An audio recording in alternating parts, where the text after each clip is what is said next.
posizione e che abbiamo anche riscoperto in questo tempo di pandemia. Ricordo che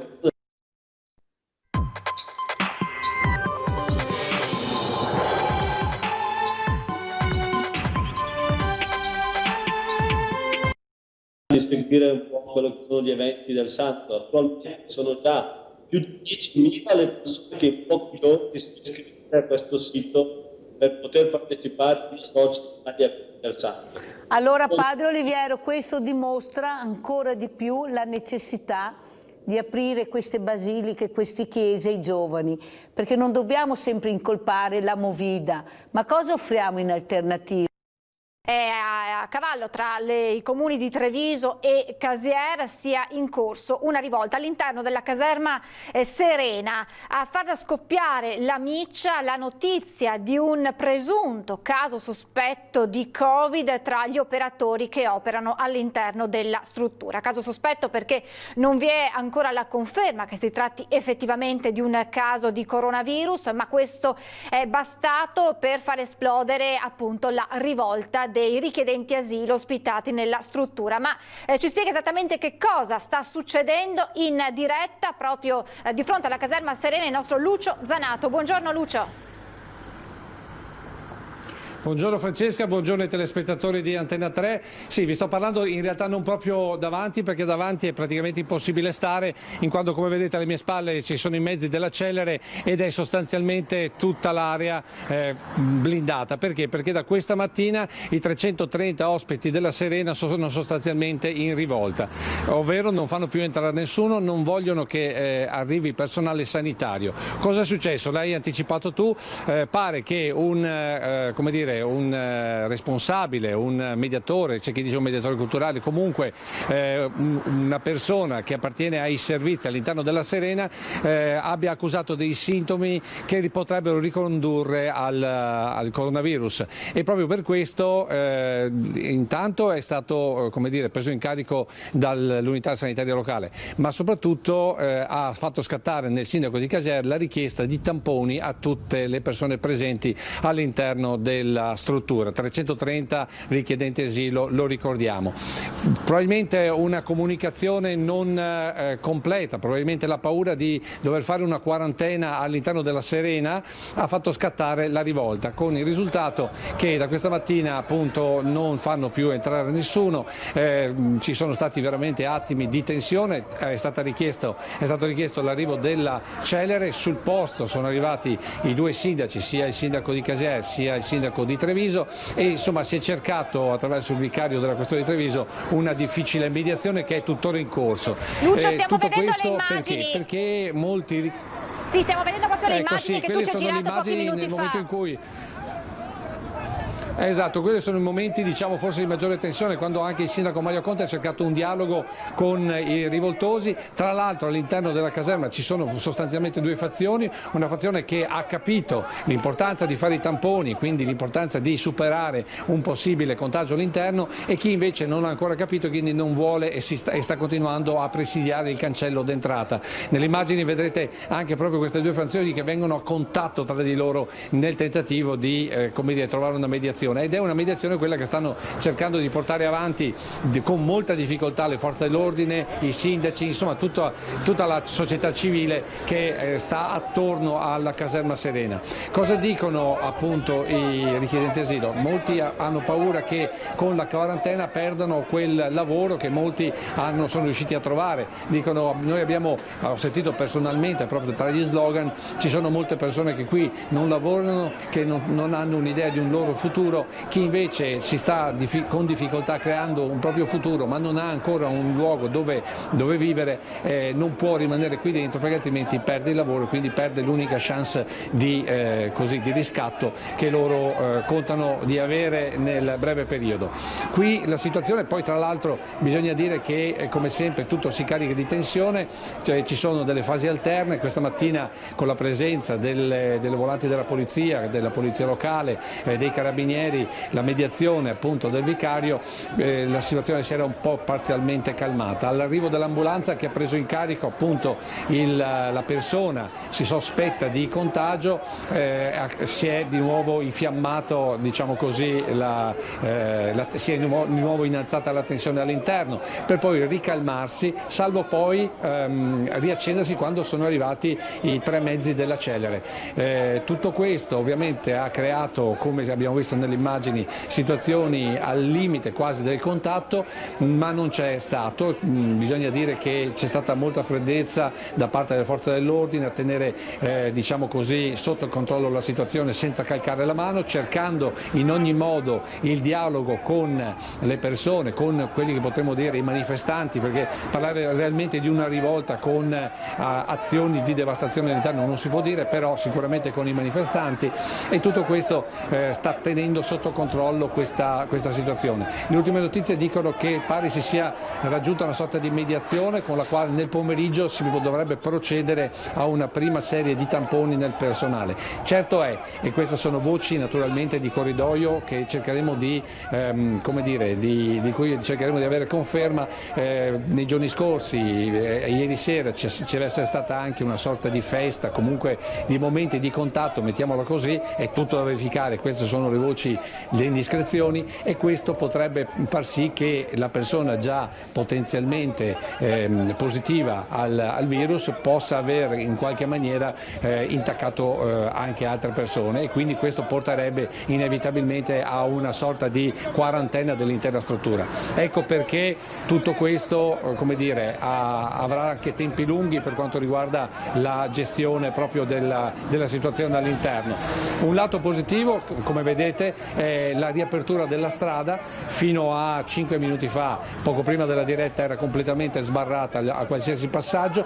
Questo è un altro lato positivo, un altro segnale positivo di questo tentativo di mediazione. Certo è che fa pensare, l'abbiamo chiesto anche al sindaco Mario Conte, lo proporremo questa sera nel corso dell'intervista che ci ha rilasciato, fa pensare a questa diciamo così, a quest'area, a questa caserma dove ci sono 330 persone che ci vivono dentro e che così, diciamo, lentamente forse cercano di potersi inserire nel tessuto sociale, e queste azioni sicuramente non fanno bene, ecco, a questo tipo di inserimento, anche perché la popolazione che vive attorno dice che molte volte come dire, è difficile riuscire a convivere con questa realtà, ma sono cose che noi abbiamo già raccontato in passato. Questa è una delle soluzioni che peraltro sono delle soluzioni pratiche per il tema dell'immigrazione, ma che sicuramente a lungo andare possono creare momenti di tensione quasi, diciamo, da ghetto, mettiamola così. È proprio per questo è l'ennesimo esempio di una situazione che deve comunque far pensare per possibili altre evoluzioni dell'accoglienza e dell'accoglienza magari diffusa di chi viene in Italia o in Europa a cercare un futuro. In ogni caso, come vedete alle mie spalle, la situazione in questo momento è in fase di stallo, ci sono le forze dell'ordine e quindi anche la Celere pronta ad agire, ma in questo momento naturalmente ferma. Sappiamo che all'interno... Sì, dimmi. Lucio, scusami, quindi in questo momento all'interno della struttura ci sono solo gli ospiti, quindi non c'è nessun altro che è riuscito ad entrare in questo momento?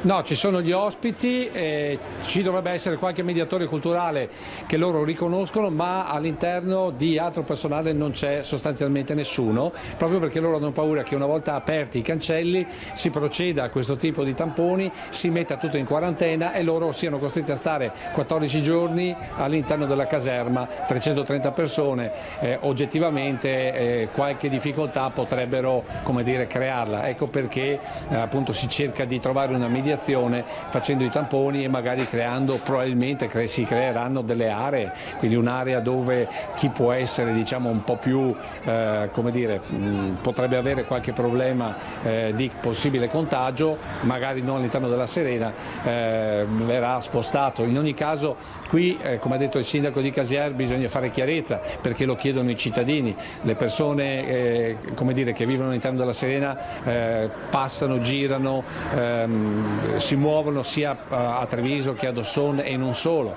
Un'altra cosa che noi abbiamo notato purtroppo, ad esempio, è che durante tutta la rivolta l'utilizzo delle mascherine non c'era, e quindi è inevitabile che le persone, avete visto anche le immagini, siano entrate in contatto e quindi ci sia quell'effetto di assembramento. Tutto questo non aiuta sicuramente a una gestione razionale di quello che potrebbe essere un pericolo contagio all'interno della Serena, ma questo è sicuramente la paura e la disinformazione, forse, o la mancata informazione ha fatto molto. Noi siamo qui sostanzialmente dalle 9 del mattino e abbiamo visto proprio questa evoluzione segnata sostanzialmente da una paura, da un timore e anche, se vogliamo, anche da una certa, come dire, poca fiducia nei confronti delle istituzioni e non solo. Francesca.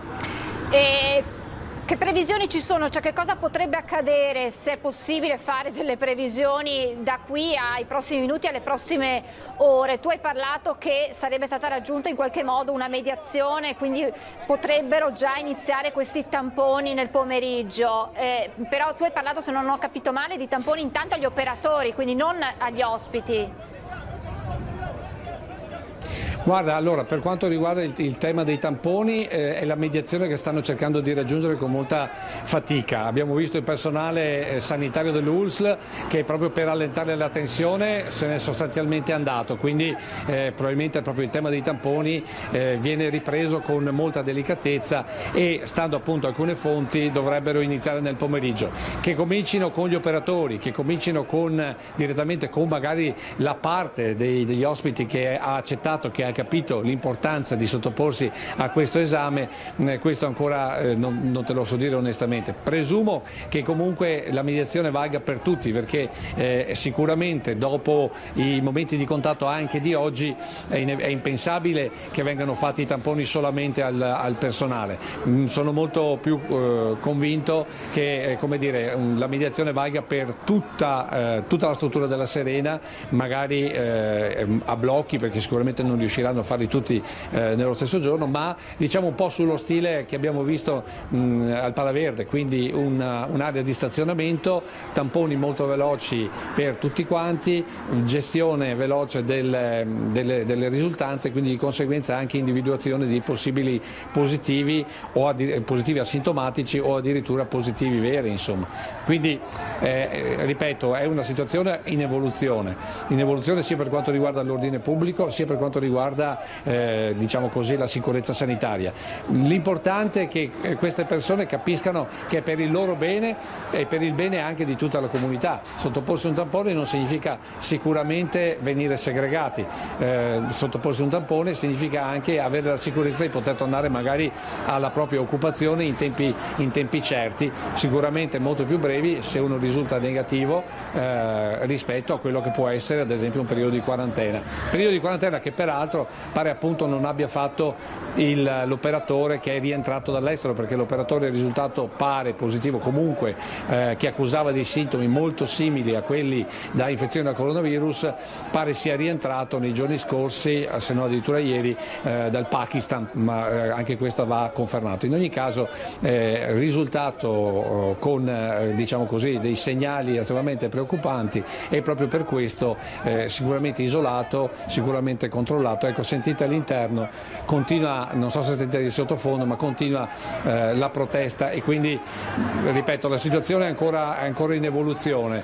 C'è chi dice appunto che si riuscirà a trovare una mediazione nel medio periodo, ma noi continuiamo a sentire rimostranze abbastanza come dire, sonore e importanti per capire che qui la cosa sarà abbastanza lunga. Ecco. A te Francesca. Grazie Lucio. Naturalmente se la situazione dovesse evolversi in qualsiasi modo, richiedici la linea, immediatamente torneremo a collegarci con te. Grazie a Lucio Zanato e buon lavoro, a più tardi. Dunque questa situazione al momento, appunto ai confini tra il comune di Treviso e Casiera all'interno della caserma Serena, avete visto le immagini, sicuramente una volta che la situazione sarà tornata alla normalità non si placheranno le polemiche, come ha ricordato proprio il collega Lucio, sulla situazione all'interno di queste strutture d'accoglienza che rimangono sempre insomma delle situazioni che possono da un momento all'altro esplodere e oggi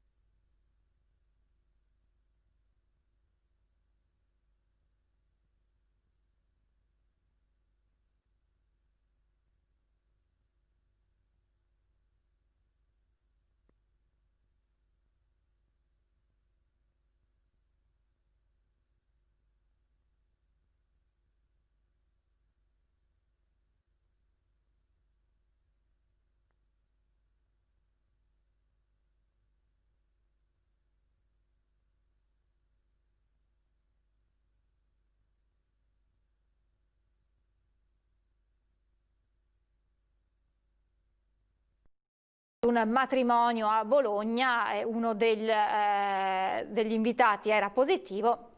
E da lì poi l'isolamento domiciliare per un intero nucleo familiare, e quindi questa è la spiegazione. Al momento i dati rimangono confortanti, questo dunque fa ben sperare in un proseguo della fase, ormai della fase 3. Intanto prosegue anche il lavoro delle forze dell'ordine con la Guardia di Finanza di Verona, che ha sequestrato 5.100 mascherine chirurgiche con falso marchio CE in un esercizio commerciale operante nella zona sempre del veronese. Le Fiamme Gialle hanno individuato nel magazzino di una società che opera nel settore del commercio all'ingrosso di prodotti alimentari e tabacco mascherine facciali acquistate e importate direttamente dalla Cina, scortate da false certificazioni tecniche, pronte per essere rivendute come dispositivi medici a operatori economici dei più svariati settori, dai supermercati alle farmacie. Dunque continua appunto anche il lavoro delle forze dell'ordine e della Guardia di Finanza in questo caso per individuare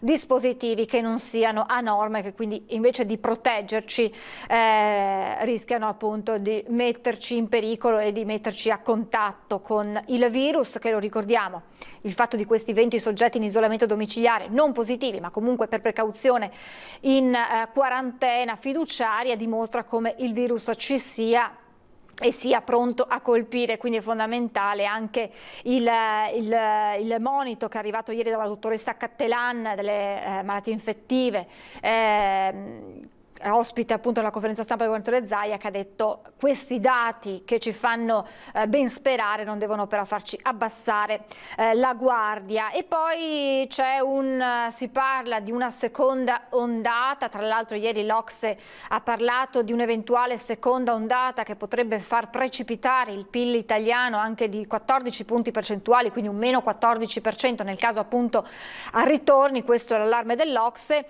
Dal punto di vista scientifico parla Franco Locatelli, presidente del Consiglio Superiore di Sanità e membro del Comitato Tecnico Scientifico, che dice: dobbiamo farci trovare preparati a gestire una seconda ondata di contagi che comunque, se dovesse mai esserci, non ritengo avrà le dimensioni e la portata della prima.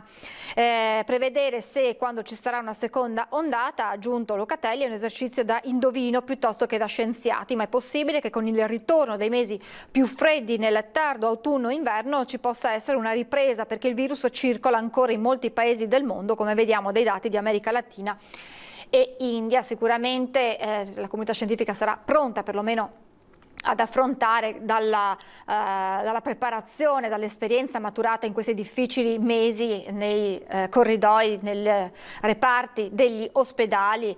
Proprio ieri anche la dottoressa Cattelan spiegava di come si sia passo dopo passo imparato a conoscere un po' di più questo virus anche attraverso le terapie farmacologiche. Intanto ieri la notizia, e a minuti dovremmo anche collegarci con il professor Alfonso D'Ambrosio, che è il dirigente scolastico dell'istituto, della scuola dove il capo dello Stato Mattarella inaugurerà il nuovo anno scolastico. La notizia è di ieri, accolta naturalmente con sorpresa ma anche con entusiasmo dai cittadini di Vò, che sono diventati un po' il simbolo di questa battaglia contro il Covid, e primo tra tutti il sindaco, che proprio ieri era in collegamento via Skype con noi, ieri sera nella nostra edizione straordinaria. Lo sentiamo le parole del sindaco Martini. È significativo il fatto che abbia deciso di venire qui a Vò all'apertura dell'anno scolastico, proprio per la qualità e la bontà del lavoro fatto presso il nostro istituto comprensivo e nel plesso scolastico di Vò in particolare, che è stato il primo in Italia a partire praticamente mettendo a punto questo sistema attraverso i computer appunto a distanza, e qui sono rinsaldati tutti quei rapporti tra cittadini. Si è creata veramente una nuova alleanza che ci ha dato la forza di guardare avanti, di credere immediatamente poi nei progetti che sono stati presentati dal professor Chisanti attraverso il presidente della regione Veneto Luca Zaia per il monitoraggio e per gli screening. Sono anche orgoglioso del fatto che nell'ultimo screening, quello tenuto quasi un mese fa, qui a Vò, su 2.700 persone che si sono sottoposte al tampone, nessuna si è risultata positiva. Quindi questa dimostrazione del fatto che i cittadini hanno preso veramente sul serio i metodi, cioè diciamo il fatto di dover mantenere un distanziamento sociale, e abbiano fatto veramente proprio questo metodo per fare in modo che ne uscisse alla grande da questa situazione. Quindi a loro un plauso, perché sono stati veramente, veramente molto bravi. Sono orgogliosi di poter contribuire a far conoscere all'intera comunità, parliamo mondiale, di come si propaga il virus e cosa si può fare per combattere questo insidioso virus, del quale, ripeto, sappiamo ancora molto poco. Le prime cose che si sono apprese, almeno a livello europeo, da quanto so, nascono proprio qui da Vo, e nasce da questi screening effettuati a Vo, soprattutto sull'ultimo, sul sierologico, che darà dei risultati importanti, per i quali però ci vorranno alcuni mesi di studio.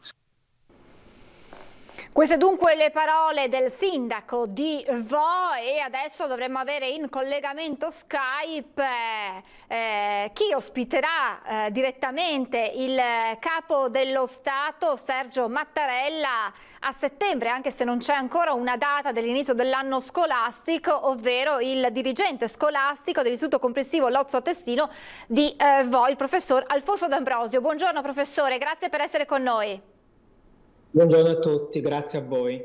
Allora, innanzitutto professore, ci racconti chi le ha dato questa notizia, questa importante notizia di questa visita illustre del Capo dello Stato?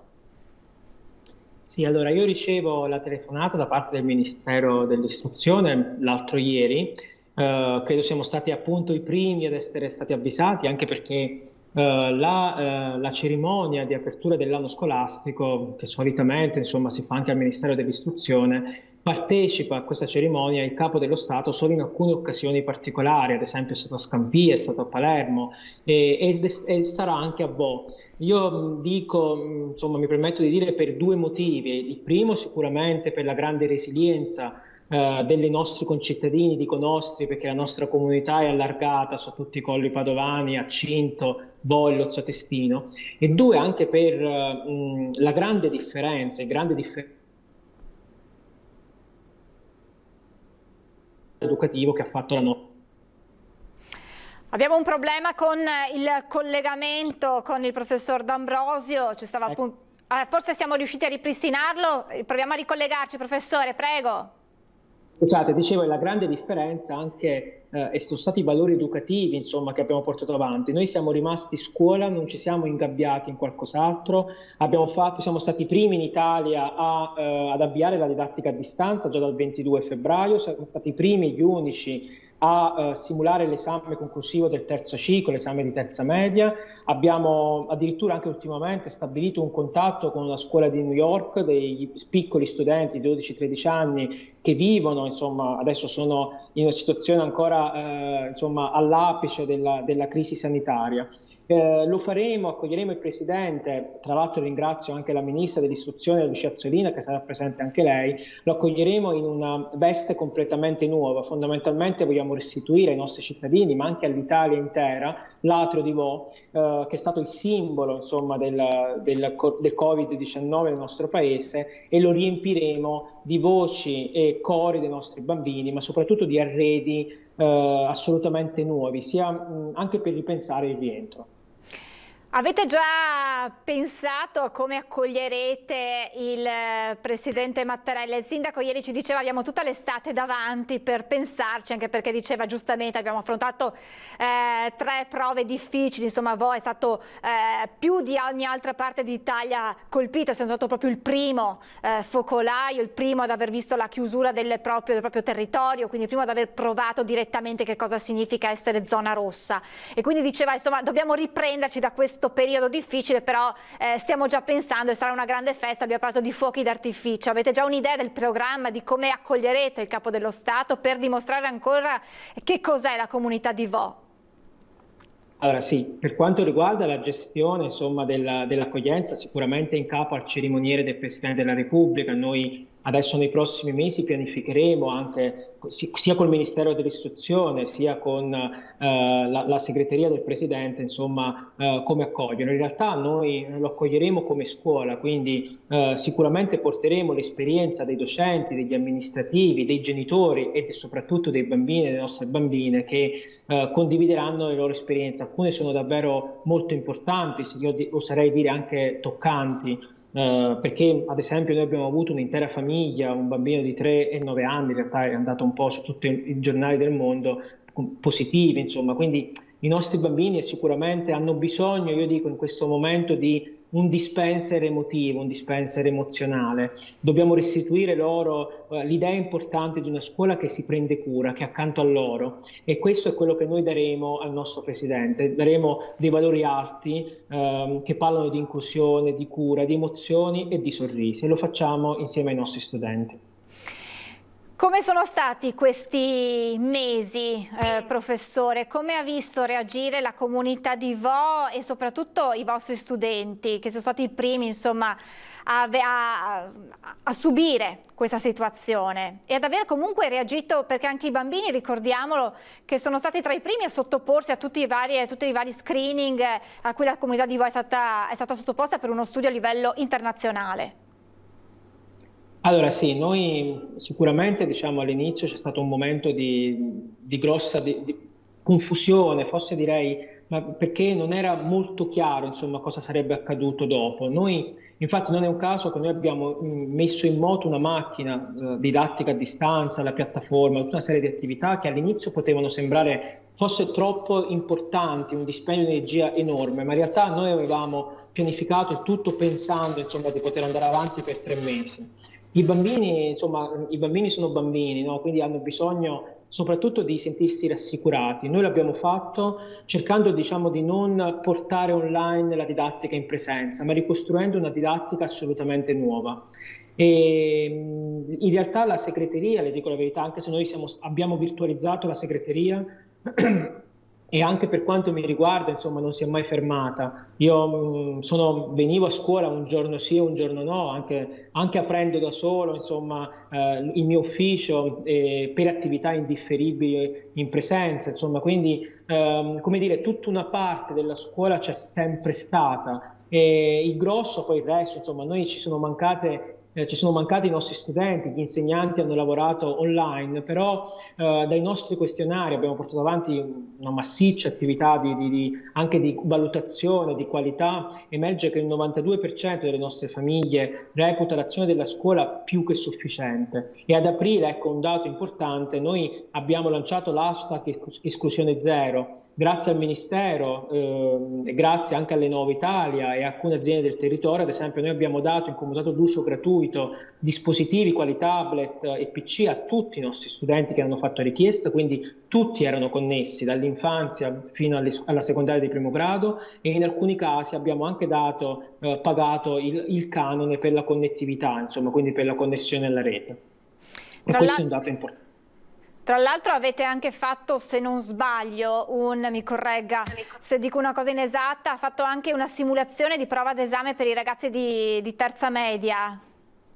Esatto, noi siamo stati i primi, anche in questo caso purtroppo gli unici, speravamo in dati un po' massicci a livello nazionale, ma probabilmente perché abbiamo anticipato i tempi. Abbiamo simulato i 3 iscritti, e questo è stata una cosa che ha restituito sia fiducia ai nostri ragazzi, perché avevano bisogno comunque di chiudere l'anno potendo dire ai loro figli, insomma, ma anche a se stessi: io ho fatto un vero esame. Dall'altro invece abbiamo questi dati che adesso stiamo pubblicando anche su rivista, che ci dicono che un esame online anche scritto è possibile, che addirittura meno dell'8% dei nostri studenti ha dichiarato di aver copiato, e quando ha provato a farlo in realtà non ci è riuscito, non l'ha fatto bene. Questo per dire che alla fine nessuno di fatto l'ha fatto. Ma perché? Perché la prova online non era una prova del tipo quando è nato Napoleone, insomma, chiaramente si trova in rete, ma era una prova in cui noi ci eravamo posti il problema che gli studenti potessero andare anche su internet a cercare l'informazione, quella che si dice in gergo una prova di competenza, no? Noi stessi, insomma, siamo abituati quando cerchiamo delle informazioni o per lavoro a cercare in rete, a guardare cosa fanno gli altri, e loro insomma ci hanno dimostrato che si può lavorare in rete, che del digitale non bisogna avere paura, ma che la scuola futura non è la scuola che ti dà contenuti, ma la scuola che ti abitua a costruire contenuti. Grazie, grazie davvero e complimenti perché avete saputo affrontare questo momento difficile come una risorsa più che come un ostacolo. Grazie davvero al professor Alfonso D'Ambrosio, dirigente scolastico dell'Istituto Comprensivo Lozzo Attestino di Vo, che ospiterà a settembre il capo dello Stato Sergio Mattarella. Grazie e naturalmente buon lavoro e ci risentiremo a breve. Grazie professore, buona giornata. Grazie. Adesso ci fermiamo per qualche istante di pubblicità, ma restate con noi perché subito dopo avremo in collegamento il vescovo di Treviso. A tra pochissimo.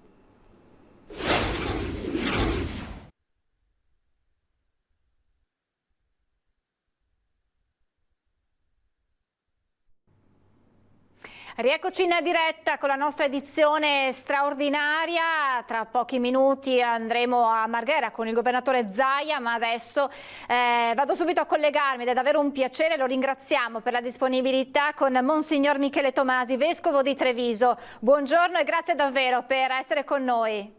Buongiorno, grazie per l'invito, grazie. Grazie. Allora, innanzitutto diciamo che si vede la luce in fondo al tunnel di questi mesi davvero difficili e complicati per tutti. Che bilancio possiamo fare, Monsignor Tomasi, di questi mesi in cui siamo stati chiusi per garantire la sicurezza, la salute a tutti, chiusi in casa, lontani anche da quel luogo che sono le chiese dove molti trovano conforto con una preghiera, con ascoltando appunto le celebrazioni? Che mesi sono stati anche per voi uomini di chiesa? Il tempo dei bilanci forse non è ancora arrivato perché stiamo appena camminando. Posso dire 3 parole che mi porto dietro da questa esperienza, cioè parole che mi dicono i luoghi che sono risultati ancora più al centro di prima, e le 3 parole sono persona, famiglia e comunità. La persona che è al centro con la sua dignità, e quante persone hanno lottato davvero dando tutto di sé per mantenere la dignità degli ammalati, dei soli, dei morenti in condizioni difficili. La famiglia, che è diventato davvero quel centro che ha sopportato e supportato tutto, le relazioni primarie, l'economia, la scuola e anche la Chiesa. Quante persone hanno davvero pregato in famiglia. E poi la comunità comunità di cui ci siamo accorti di colpo di quanto fosse e di quanto sia importante. Noi viviamo solo in comunità e stare separati ci è costato davvero molto, e forse per questo la gioia contenuta ma reale nel ritrovarci insieme, anche al di sopra delle mascherine con gli sguardi, è una gioia profonda che spero segnerà anche i giorni a venire. Possiamo dire che in questa enorme, grande tragedia l'unico aspetto positivo, perché non ce ne sono, anche andandoli a cercare, è quello di aver riscoperto dei valori che, vuoi per la frenesia, vuoi per la velocità con cui scorre la nostra vita, avevamo messo da parte, quello proprio di stare in famiglia, di parlare con i nostri familiari, con i nostri figli, anche all'interno delle coppie, quindi quello di riscoprire dei valori che la vita alle volte ci fa dimenticare e non ci fa capire quanto invece siano importanti. E non dovremmo avere bisogno di tragedie come queste, ne sono convinto.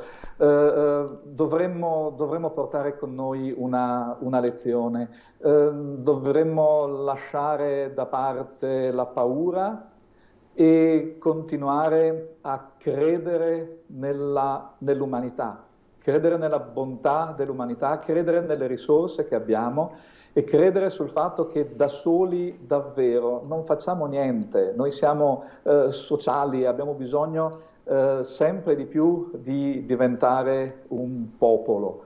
Non sarà tempo perso se riusciremo a raccontarci tra di noi quello che abbiamo vissuto e se saremo capaci di accoglierci gli uni degli altri. Forse arriveremo ad un mondo in cui alla domanda "ma tu che lavoro fai?" si sostituirà la domanda "ma tu di chi ti stai prendendo cura?" Che ci sono state delle testimonianze prima, durante, diciamo così, il lungo lockdown o anche dopo, di fedeli che le hanno raccontato delle difficoltà vissute, qualcosa che l'ha colpita in modo particolare di questi mesi difficili? Ma devo dire ho avuto tante testimonianze di ringraziamento per quella presenza che voi mi avete permesso nelle case di domenica, come un senso di vicinanza, di non essere lasciati soli. Un grazie per tutti i segni di vicinanza dei sacerdoti che in molti modi hanno saputo essere vicino alla loro gente. Tanta dolore, tanta preoccupazione di persone che non capivano perché non potessero venire in chiesa, perché non potessero fare la comunione, e tante richieste anche in questo senso che effettivamente davano dolore. Forse una cosa molto bella, alcuni messaggi di bambini che non hanno potuto fare la prima comunione, che non hanno potuto fare la festa anche in parrocchia o i grandi incontri diocesani, che però dicono più che la sofferenza, la speranza, la gioia di dire ma lo faremo, ci incontreremo col Signore, ci incontreremo tra di noi. Messaggi che mi hanno dato tanta forza e tanta speranza. Ecco, il fatto di essere entrato comunque nelle case dei fedeli, grazie appunto anche alle nostre emittenti che hanno trasmesso in diretta le messe, gli appuntamenti anche importanti della Pasqua, quindi anche queste importanti celebrazioni hanno aiutato, come diceva lei, i fedeli a sentirsi meno soli e in qualche modo rincuorati in quei giorni difficili. Sì, abbiamo sentito di essere comunque comunità anche se distanti. Abbiamo sentito, come dicevo, che ci manca la comunità, perché anche solo adesso vedersi e non potersi stringere la mano è uno sforzo per me e per gli altri e per tutti quanti, però è così importante esserci insieme.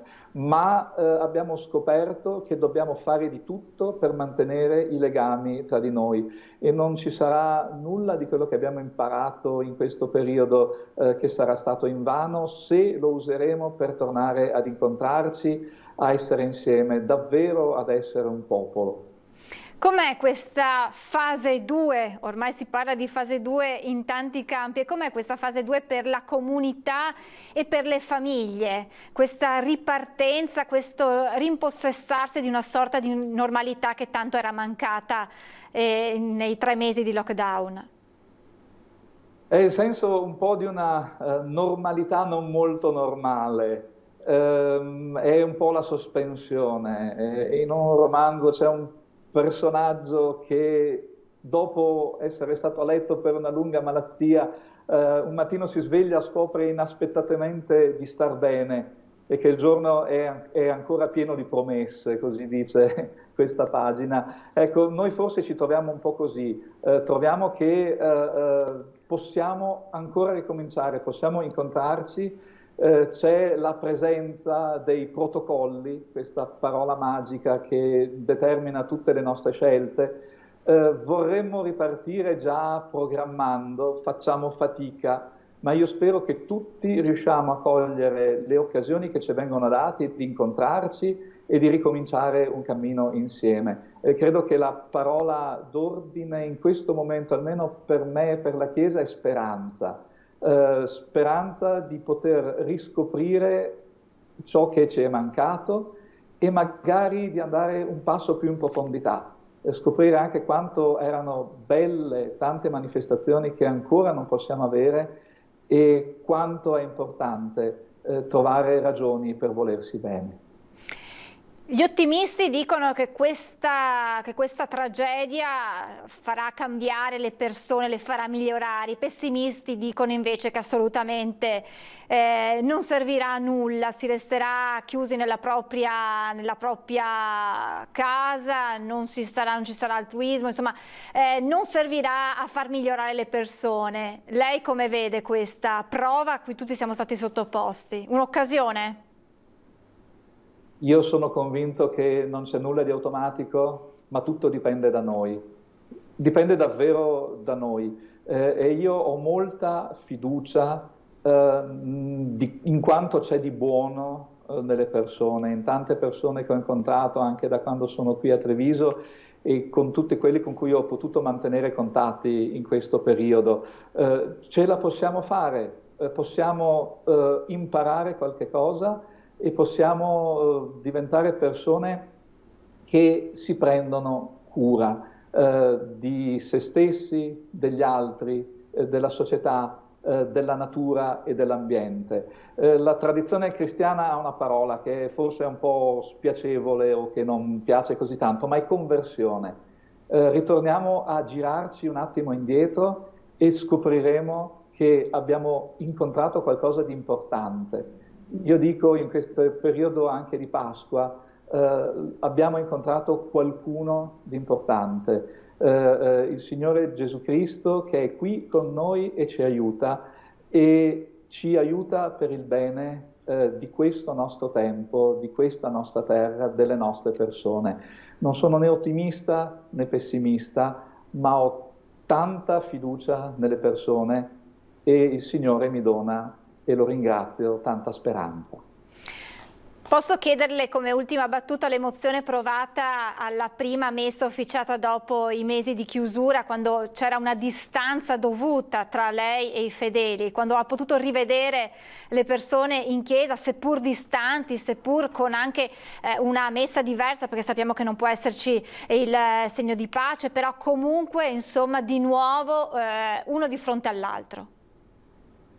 Devo davvero confessare, anche se ero preso dalla concentrazione per la celebrazione, non sono ancora abituato ai pontificali da vescovo, però al momento del saluto, del segno della croce, ho guardato i fedeli davanti a me e ho fatto fatica, mi è venuto il groppo alla gola e mi è venuto un momento di commozione, però ho quel ricordo come un momento bello e di grazia. E il segno della pace, non ci diamo la mano, ma io chiedo a tutti uno sguardo, un sorriso, un cenno, il dire che ci riconosciamo e che siamo contenti di esserci. È come dire: sono contento che ci sei, camminiamo insieme.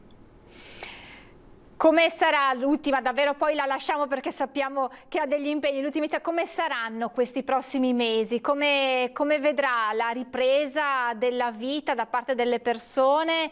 Perché qualcuno ha anche timore di ritornare alla vita normale, c'è paura, questo virus che comunque continua ad esserci fa ancora paura. Che messaggio possiamo dare a queste persone per dar loro insomma la voglia di ritornare a vivere? Qui siamo tutti chiamati alla prova dei fatti, le parole purtroppo non bastano. La parola è responsabilità, che significa prendere in mano i propri comportamenti rispondendo all'appello che la storia e le altre persone ci pongono. Dovremo ricominciare, dovremo anche fare in modo che tutte le persone possano camminare insieme, che non rimanga indietro nessuno. Chi si troverà in situazioni di aver perso il lavoro, di aver perso le opportunità, di sentirsi debole, fragile, di aver paura di uscire, dobbiamo trovare i modi di incontrarlo, e di incontrarle e di aiutarle concretamente, di camminare davvero insieme. Ciascuno deve fare la sua parte, le singole persone, le famiglie, le associazioni, le imprese, chi ci governa a tutti i livelli, gli amministratori e la Chiesa. Proviamo ad esserci insieme e se camminiamo insieme riusciamo a superare questa lunga e dura crisi. Grazie davvero di cuore a Monsignor Michele Tomasi, Vescovo di Treviso. Grazie davvero per il suo intervento. Grazie e naturalmente buona giornata. Grazie, buona giornata, buon lavoro e buona giornata a tutti coloro che ci ascoltano. Grazie anche a lei. Sono parole importanti, quelle di Monsignor Tomasi, la parola responsabilità che torna ormai in ogni campo quando si parla di coronavirus, dalla responsabilità di indossare le mascherine, di mantenere le distanze per evitare che il contagio torni a salire, alla responsabilità di essere vicini e di essere partecipi attivi in questa fase 2, in questa ripresa. Intanto ci sono nuove dichiarazioni sempre del professor Locatelli per quanto riguarda insomma la situazione. Il professor Locatelli, ricordiamo, essere il presidente del Consiglio Superiore di Sanità e membro del Comitato Tecnico Scientifico. Dice: il numero di contagi apparentemente inferiore in questa fascia d'età, si riferisce ai più giovani che sembrano in qualche modo essere i meno colpiti dal Covid, può dipendere, dice Locatelli, dal fatto che i tamponi sono stati fatti soprattutto ai sintomatici, quindi anche loro devono stare attenti. Il fatto appunto che siano stati fatti i tamponi soprattutto a chi presentava sintomi può impattare su una valutazione della diffusione tra i giovani. Quanto all'uso dei guanti, poi è tornato insomma a parlare del fatto che siano controproducenti. Per quanto riguarda poi il vaccino, dice: c'è uno sforzo internazionale mai registrato prima nella storia dell'umanità per un vaccino in grado di conferire immunità di gregge, ovvero una protezione largamente estesa contro il nuovo coronavirus, e il messaggio è che lo Stato italiano c'è. Farsi trovare pronti per il vaccino è importante, ha sottolineato Locatelli, e lo sforzo che si sta facendo prevede anche alcuni approcci vaccinali molto innovativi. Il nostro governo ha fatto in questo senso investimenti importanti, basti pensare al prodotto di ricerca che sarà sviluppato grazie all'investimento fatto dal Ministero della Salute e della Ricerca della Regione Lazio e del CNR. A proposito di Ministero della Salute, ci sono delle dichiarazioni anche del Ministro Roberto Speranza nella informativa alla Camera. Dopo mesi drammatici, tutti, io credo, avvertiamo l'urgente esigenza di allargare e rilanciare il confronto istituzionale, politico e sociale. Serve un confronto a tutto campo, a partire dalle forze politiche in Parlamento, con le tante preziose energie delle professioni sanitarie nel mondo scientifico, universitario, volontariato e associazionismo. Una forte sinergia istituzionale e sociale è la bussola per attraversare la tempesta. Questo dunque l'auspicio del Ministro Speranza durante l'informativa alla Camera. Intanto si riparte, si affronta questa fase 2 in molte categorie, tra cui quelle del commercio, e quindi si riparte con un primo bilancio. Ed è quello che fa anche il presidente di Confcommercio, Ascom Confcommercio Treviso, Federico Capraro, proprio su questa ripartenza. Sentiamo le sue parole.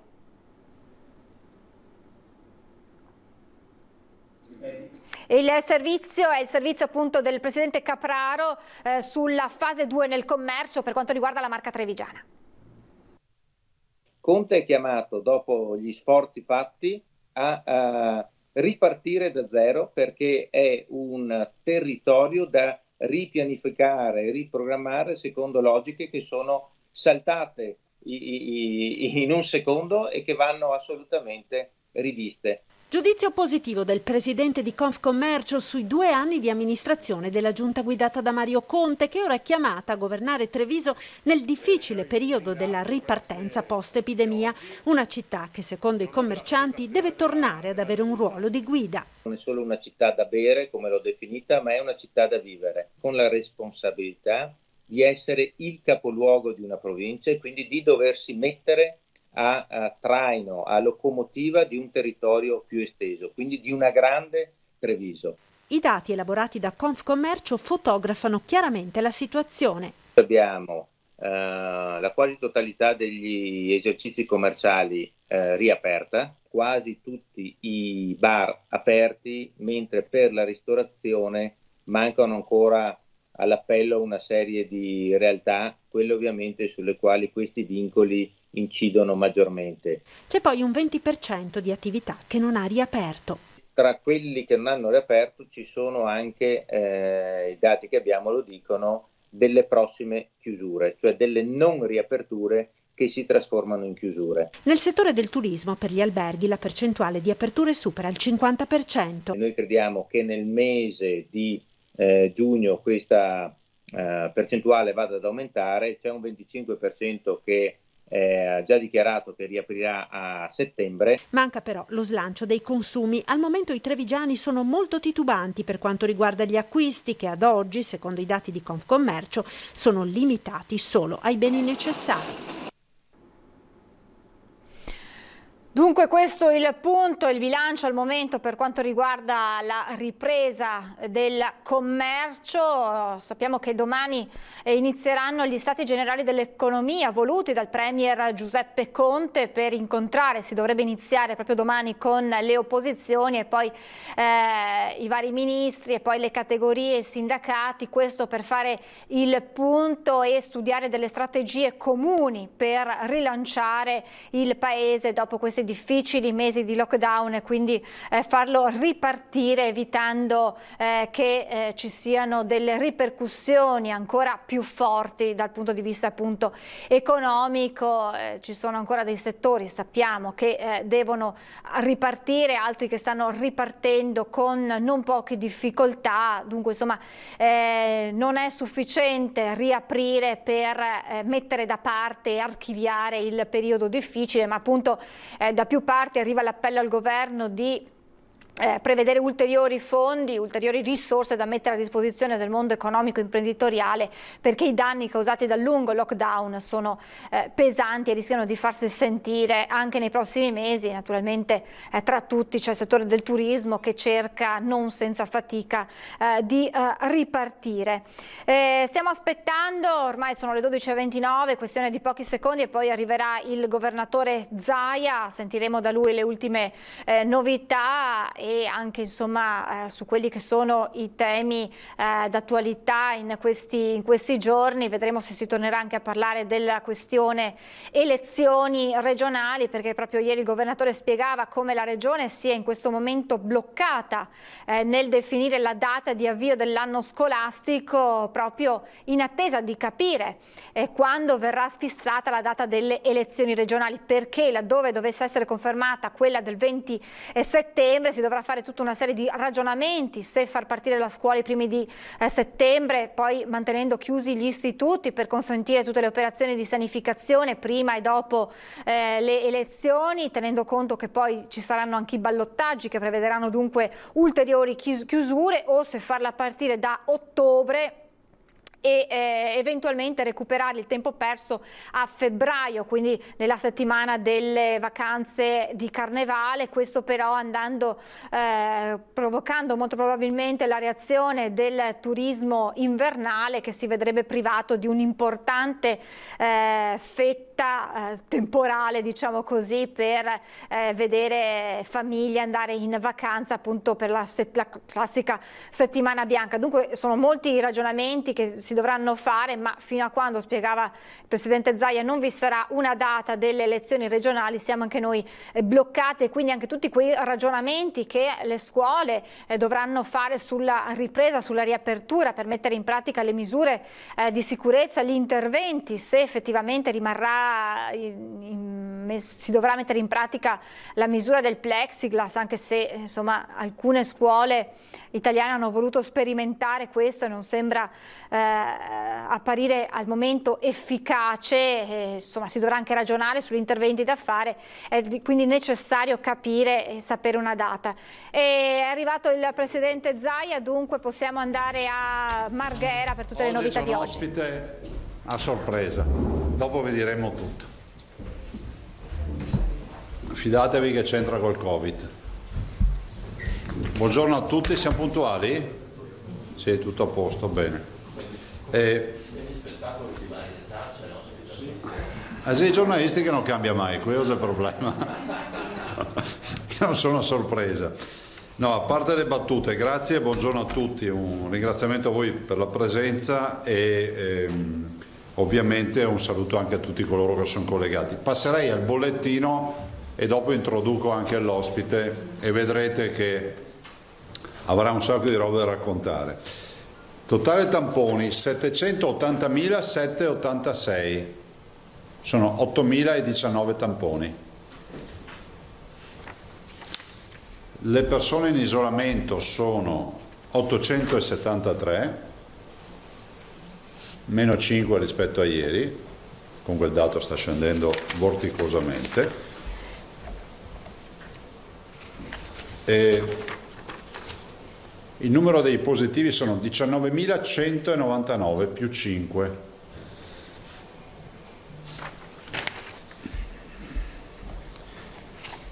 I ricoverati in area non critica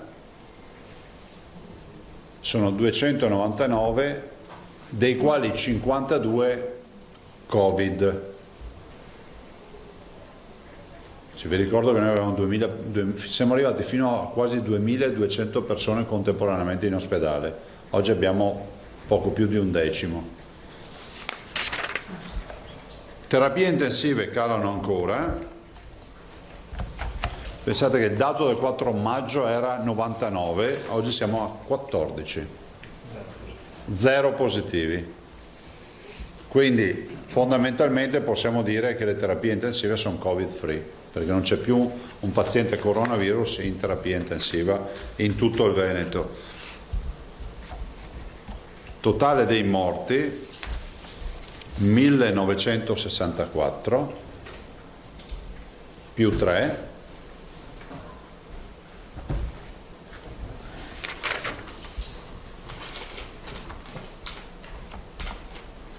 Dei quali 1407 in ospedale. I dimessi sono 3468 e i nati sono 79. Bene.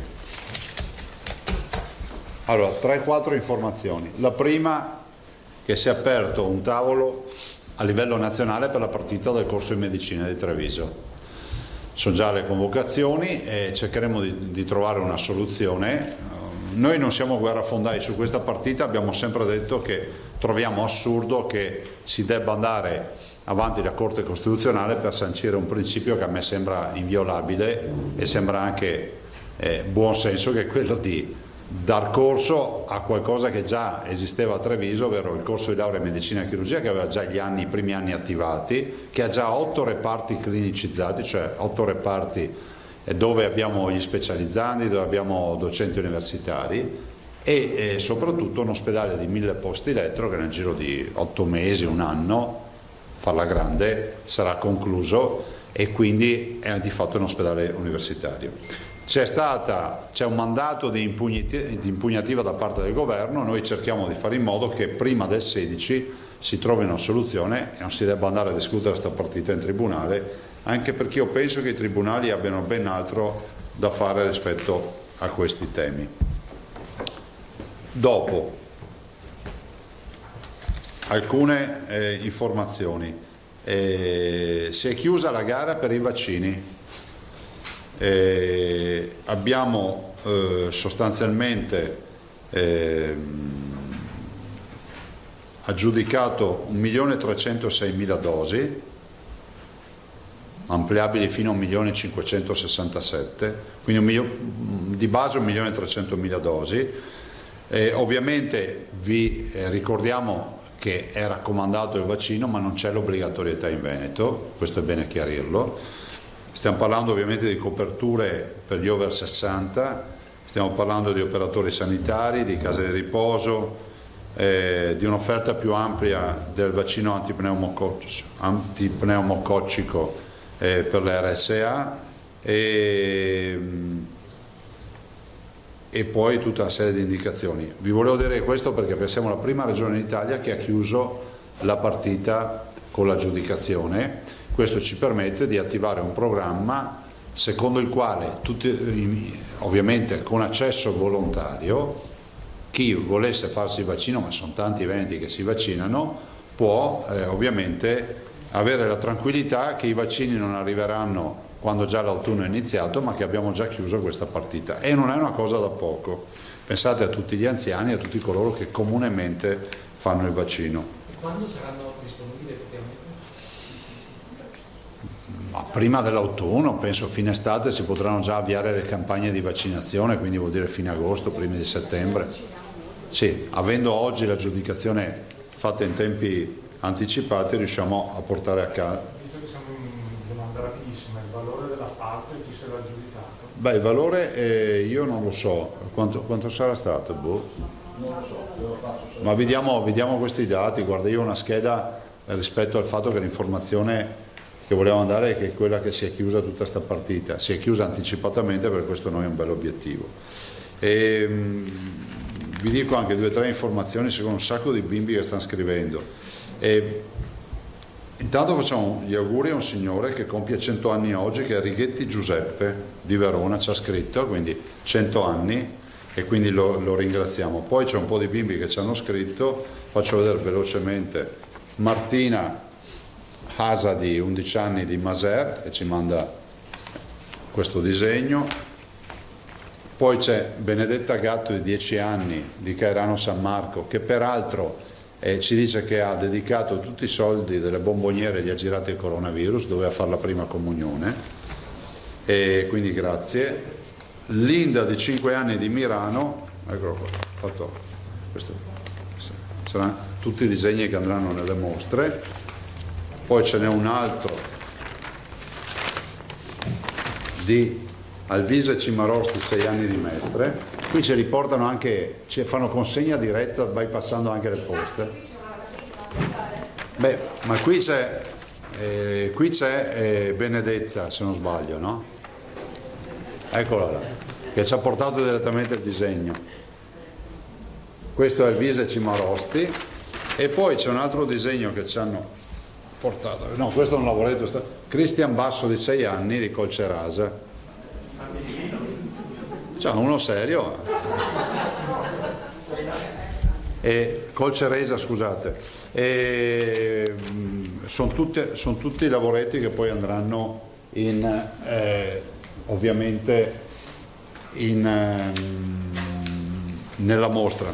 Saluto anche, e credetemi che i saluti li facciamo perché ci sono sempre delle storie personali che conosciamo. Facciamo gli auguri a Gaia di Castelfranco, che ha fatto gli anni ieri, e alla signora Marilisa Piovesan, che li fa oggi.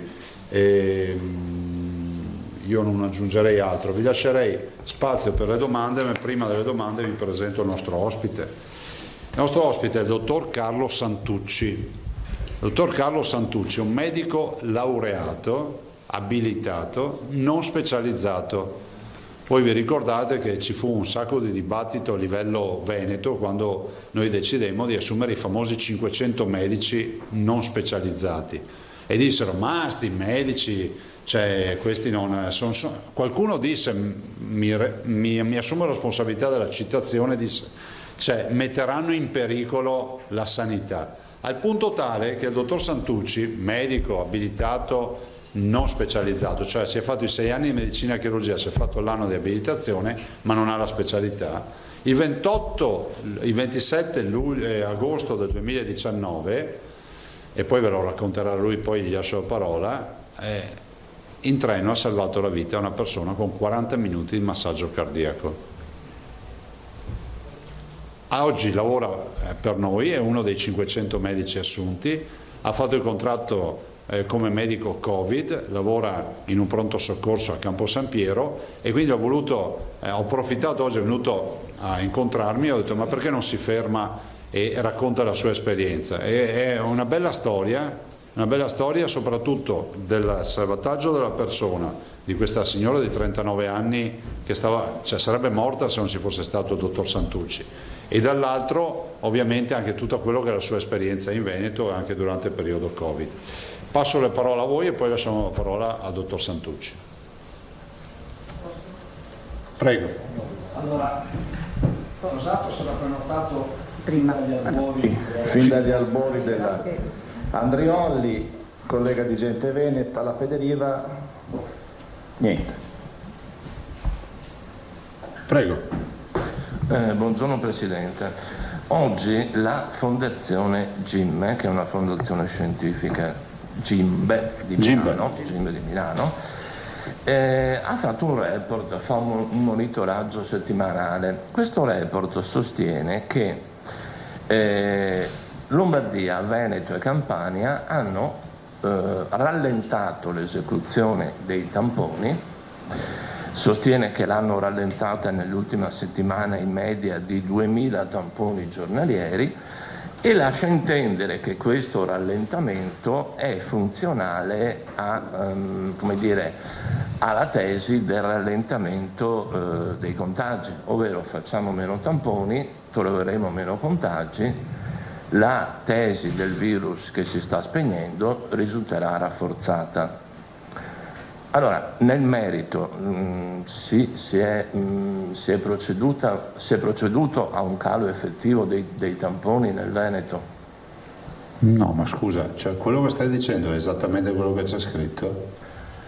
O è una tua interpretazione? Allora, perché dire che non si fanno i tamponi per dimostrare che il contagio non c'è più, cioè, a me sembra, è penale una roba così. Se c'è una regione che non fa i tamponi per dimostrare che non c'è più il contagio, è penale. Quindi è una calunnia davanti a quello che... se come è scritta come la dici te è una calunnia, c'è una denuncia pubblica.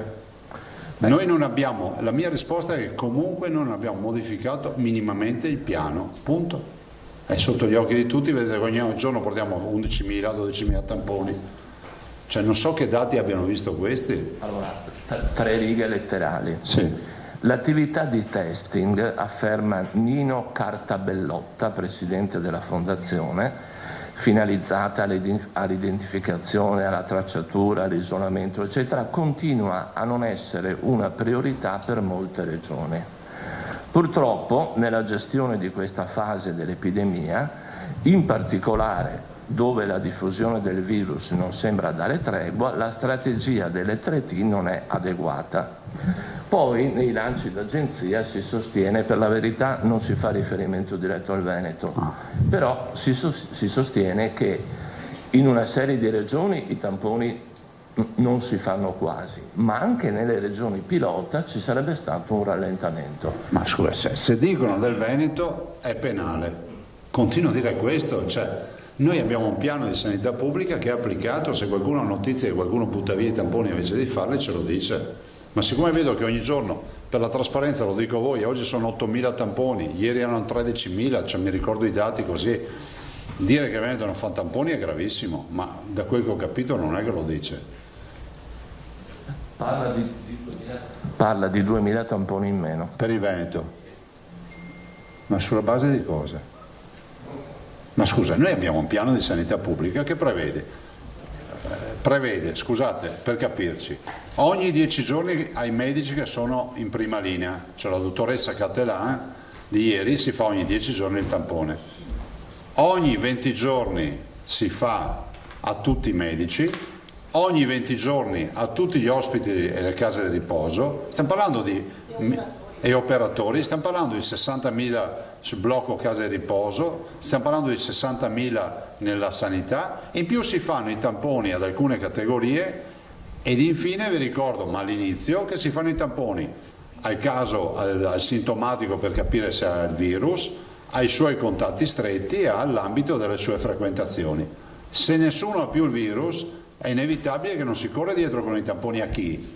Nel senso che vedete 5 positivi, ci saranno 5, immaginate 5 famiglie tamponate, ma abbiamo fatto 8.000 tamponi anche ieri, non è che possiamo fare, se no bisogna decidere di prendere e fare tamponi così per strada, però oggi comunque noi abbiamo fatto, vi ricordo, 780.000 tamponi, sono 8.019 anche oggi in più, ma dire che noi facciamo 2.000 tamponi in meno, non lo so. Dopo il coronavirus ci ha abituato che qua avevamo tanti premi Nobel, ma a Stoccolma non se ne è accorto nessuno ancora. Andrioli. Ah scusa, ma cosa sta succedendo? Ma no, niente. Siamo in conferenza stampa. Stavo dicendo, i dati giornalieri ce li abbiamo, se volete vi diamo non solo il processato ma anche i tamponi fatti ogni giorno. Dopodiché se calano è perché, fatte salve le categorie che testiamo, poi capite che se ogni contagiato dà vita a dei tamponi, i contatti stretti, cioè, se non ci sono contagiati a chi li facciamo? Prego. Buongiorno Presidente. Novità rispetto all'annuncio di ieri della visita del Presidente Mattarella? Novità, ma guardate, per me non è stata una sorpresa, l'avete capito perché lo sapevo. E al momento no, novità no, però sarà una bella occasione. Ovviamente ci manca la data dell'apertura dell'anno scolastico, visto e considerato che mi sembra di capire che a Roma siano molto concentrati su questa roba delle elezioni in Parlamento. Però qualcuno dice, siccome spetta a lei fissare la data del calendario scolastico, lo metto in bocca ai 5 Stelle che hanno fatto il comunicato ieri, dicono è lei che tiene in ostaggio l'agenda del Presidente Mattarella. Anche quella testuale l'agenzia.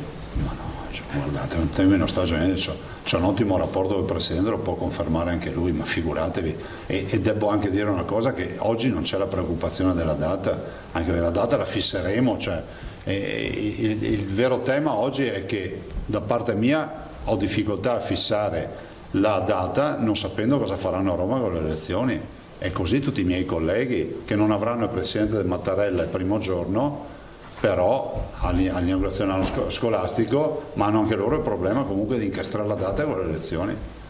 Ma invece una notizia che riguarda la cronaca giudiziaria, in contemporanea in aula Bunker a Mestre si è aperto il processo, 45 imputati per le infiltrazioni camorristiche a Eraclea. La Regione si è costituita parte civile. Ma è una domanda? Sì. Ma non è neanche da fare, scusami. Cioè, è ufficiale che siamo costituiti, cioè l'avvocato Pinelli stamattina andava, come è andato a Vicenza l'altro giorno per l'altro filone. E peraltro voglio anche ricordare, approfitto della domanda, che la Costituzione è parte civile della Regione, è obbligatoria per legge, cioè noi abbiamo una legge regionale che per fatti malavitosi, quindi di criminalità a questi livelli, poi possiamo anche darvi il testo della legge se volete, non sarebbe male, così lo informiamo anche i veneti, e è obbligatoria, cioè si fa d'ufficio. E so che l'avvocato questa mattina era lì, adesso non so l'esito della mattinata, ma mi aveva già informato questa mattina presto di questo. Bene. Sulle elezioni si può chiedere una cosa? Prego. Scusate, ecco, sul discorso elezioni calendario scolastico, che in effetti interessa molte persone. Fin quando non c'è la data, abbiamo capito, lei non può... Vabbè, guardate che la data, possiamo dirla fino in fondo, sarà lunedì, a meno che il governo non decida di lasciare la finestra e non darci mai la data. A quel punto noi convochiamo le elezioni il 20 di settembre. Cioè, se il governo pensa di lasciarci qui fino ad agosto prima di dirci la data, si sappia che i presidenti di regione lo hanno già detto, a questo punto convocano la prima data utile. Però sarebbe uno spreco perché non si va più in election day, perché a noi è data la facoltà di convocare la prima data utile. Siccome ci hanno fatto lo scherzetto con l'emendamento di toglierci il 6 settembre e il 13 settembre per evitare che noi convocassimo autonomamente le elezioni, la prima data utile per noi è il 20-21. Ecco, ma in questo caso ammettiamo che le cose vadano così, che convocate per il 20 e 21. Sì. La scuola dovrebbe aprire e poi richiudere? Sai, qui si tratta poi di calare questa perché l'ideale sarebbe aprire dopo, perché così eviti il blocco, però c'è da capire come andrà a posizionarsi, perché noi dobbiamo garantire una settimana che è quella di febbraio, che è la famosa, diciamo, settimana delle vacanze per la montagna, no? Ma garantendo quella settimana dovremo vedere le proiezioni, ancora non ce l'ho, sul termine da scuola a giugno, perché a quel punto, siccome dobbiamo fare un tot di giornate, virus permettendo, dovremo capire, ma immagino che finirà a fine giugno, cioè se iniziamo il 27 di settembre, poi c'è anche il ballottaggio, cioè. Ma ragazzi, ma questo non è... Hai totalmente ragione, però ripeto, non siamo noi a disporre queste robe. Il Ministero degli Interni. L'interno deve dire non si vota nelle scuole, lo facciamo in altri ambienti. Sì. Non compete a noi. Ma perché diceva che nel caso di un voto il 20 settembre non ci sarebbe election day? Perché se il governo decidesse di farle a ottobre, per dire, o non farle mai, o meglio farle a ottobre, novembre, quello che sarà, è ovvio che se noi partiamo con la prima data utile come regioni, è inevitabile che non c'è più l'election day. Quindi il governo farebbe le amministrative, quindi 1500 comuni, il referendum a metà ottobre, e noi andremo il 20 di settembre, però è una roba da evitare, cioè a me sembra... Però guardate che ad oggi noi non abbiamo segnali per avere una convocazione il 20 di settembre. Cioè in Parlamento si sta discutendo di farlo ancora più in là. Bene, riprendiamo il giro corretto. Federica. Grazie, buongiorno Presidente. Ciao. A proposito delle linee guida che sono state approvate dalla Conferenza delle Regioni, monta del malumore dalle discoteche del litorale veneto all'Arena di Verona per le limitazioni troppo stringenti, in particolare i 2 metri per i balli appunto nei dancing, e invece il limite di capienza di 1000 spettatori nell'anfiteatro Scaligero. Si possono modificare in vista del recepimento in ordinanza e decreto? Ma guardate, tutto si può fare, la verità è che noi dipendiamo poi da tutti i servizi di prevenzione, da quello che poi è il Comitato Tecnico Scientifico Nazionale. Oggi pomeriggio comunque vi anticipo alle 16 abbiamo una conferenza dei presidenti proprio per parlare di questo. Considerate che sul fronte degli spettacoli sembra che il governo voglia procrastinare le aperture addirittura a metà luglio. Sto parlando delle discoteche, per dire, no? E quindi c'è tutto un ragionamento da farci con non poche difficoltà, perché giustamente sono attività produttive, c'è occupazione, c'è promozione turistica, un servizio che si dà al turismo, quindi stiamo cercando un po' di seguire questa cosa. Oggi alle 4, ho sentito proprio Bonaccini stamattina, oggi alle 4 ci sarà questa videoconferenza dei presidenti per discutere proprio di questi temi. Ma nel caso, Presidente, il Veneto tiene buona la data del 15 giugno? O lo dovremo verificare, perché se non ci saranno spazi di, come si può dire, di discrezionalità nel DPCM, noi dovremmo a quel punto agganciarci alla data del DPCM, per cui c'è un DPCM in redazione, sappiamo per certo che il governo lo dovrà fare prima del 15, perché poi scade tutto, quindi dovrà rinnovare delle misure, perché altrimenti se non ci fosse un nuovo DPCM è tutto aperto, e quindi capiremo da quello che verrà scritto cosa si potrà fare. Gente veneta. 3 domande, una un po' più generale, 2 di dettaglio. I bollettini, anche quello di oggi, lo dicono, insomma, che c'è un calo graduale, sì, progressivo, regolare, insomma, dei casi. Ieri la dottoressa Capellan ha detto che da un mese in reparto vede positivi, ma in realtà con sintomatologia molto modesta, influenzale o cose del genere. E ha detto anche che in laboratorio vede virus che non crescono, i virus che non attaccano le cellule più in maniera aggressiva. Ha anche detto che fino a settembre, ottobre, all'autunno in sostanza possiamo pensare di rimanere tranquilli. Allora, è vero, appunto, c'è un DPCM che c'è il governo in questo momento a scrivere qualcosa, però non è proprio il momento per spingere, perché per una certa stagione, questa estiva appunto, si allentino le restrizioni, e anche per far passare un messaggio. Cioè oggi la gente ha ancora molta paura di andare in ristorante e vedere che sono 80 centimetri anziché 1 metro fra 2 sedie, oppure nei rest parrocchiali non si riesce a fare le cose, o non si riesce perfino a organizzarle perché le regole sono stringenti, rigide, difficili da mettere in piedi per il volontariato. Non è il momento di togliere questa paura? Ma guarda, allora, la paura sembra bene toglierla, però non abbassare la guardia, perché se tu vedi i nostri bollettini di oggi ci dicono che abbiamo 5 contagiati nuovi. I 5 contagiati sono comunque un pericolo, se noi non li avessimo identificati, se non ci facessero gli isolamenti, è inevitabile che potrebbero contagiare qualcun altro. Poi io non ti so dire se sono contagiati sintomatici, asintomatici, qual è la carica virale. È pur vero che il virus oggi sembra meno virulento, no? Sembra meno infettante, visto e considerato che poi le coltivazioni in vitro in laboratorio su substrato fanno vedere che non è aggressivo come lo era prima. Poi mi fermo qui. Allora, non abbassare la guardia, sicuramente da qui al futuro il tema della modificazione delle linee guida, degli orientamenti sarà graduale e ci sarà. E io immagino che queste linee guida diventeranno poi, svaniranno, visto e considerato che sono a scadenza, vi ricordo, no? Adesso abbiamo il 15 di giugno, dopodiché che so si andrà noi abbiamo un'ordinanza che va fino al 20 di giugno, il 25 di giugno, e capisci che se man mano si rinnovano le ordinanze o i DPCM non verranno rinnovati, si va scemando. Per assurdo, se il 15 il governo non fa il DPCM decade tutto, quindi non c'è più linea guida, non c'è più nulla.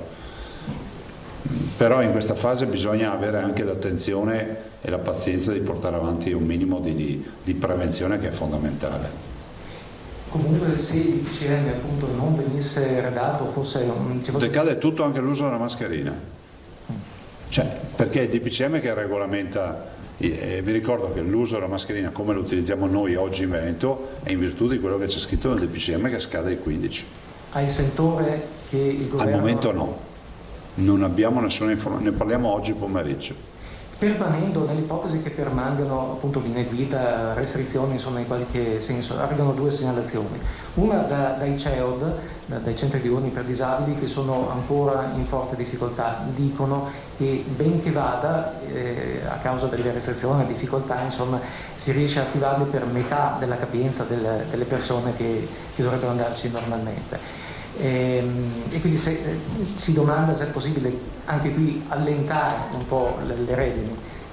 Sì, qui lo si può fare nel momento in cui vediamo un nuovo DPCM, perché fino al 15 purtroppo queste sono le linee guida, questo è quello che è in piedi.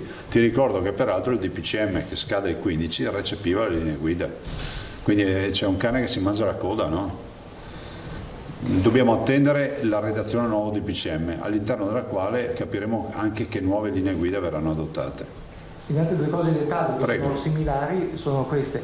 Anche semplicemente nel gioco in patronato, che comunque vuol dire dare uno spazio a migliaia di ragazzini e di adolescenti, pare che uno dei divieti più fastidiosi sia quello del divieto di gioco di squadra, del gioco con una palla, per dire calcio, pallacanestro, pallavolo, qualsiasi cosa che abbia una palla e per cui è pensabile che si possa a brevissimo, anche ci fosse un DPCM, allentare questa restrizione? Ma guarda, qui sul gioco di squadra, prendiamo il calcio, le linee guida a livello europeo danno la distanza di 1 metro, no? Noi abbiamo quelle di 2 metri, penso che anche queste devono essere adeguate, visto e considerato che in giro per l'Europa c'è questa partita.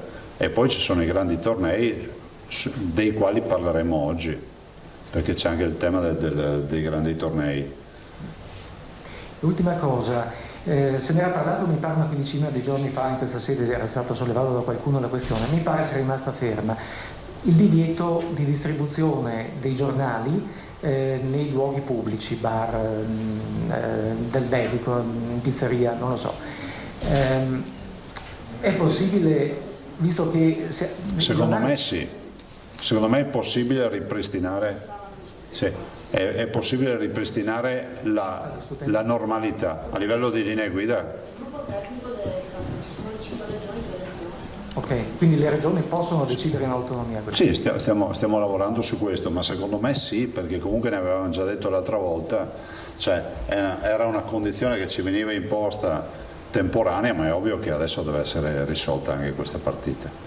Volevo dire che poi l'efficiente Parmigiani mi ha portato il dato, sono 8.304.037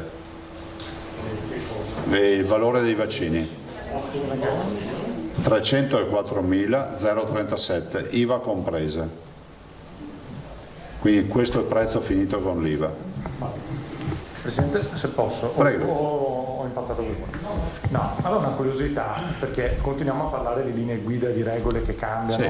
Allora, faccio una domanda che può sembrare stupida, forse lo è anche, ma c'è qualcuno che sta controllando? Cioè, a voi risulta che ci sia gente che fa controlli nei patronati, nei ristoranti, perché io parlo della mia esperienza personale, non ne vedo. Quindi mi domando, penso sia la domanda che si fanno un po' tutti i cittadini, cioè questo continuo accavallarsi di regole, di ordinanze, di linee guida, il metro diventa 1,20 m, 1,80 m, che capisco sono imposte, Però tutti cerchiamo di adeguarci, ma poi i controlli si fanno, non si fanno, ma ha sai, senso farli? Grazie. Sai, allora, i controlli non competono a noi, però a prescindere da questo, quello che noi abbiamo detto agli Espisa di fare un'azione di accompagnamento, no? È inutile che in un momento come questo si vada in giro con verbale a fare verbali.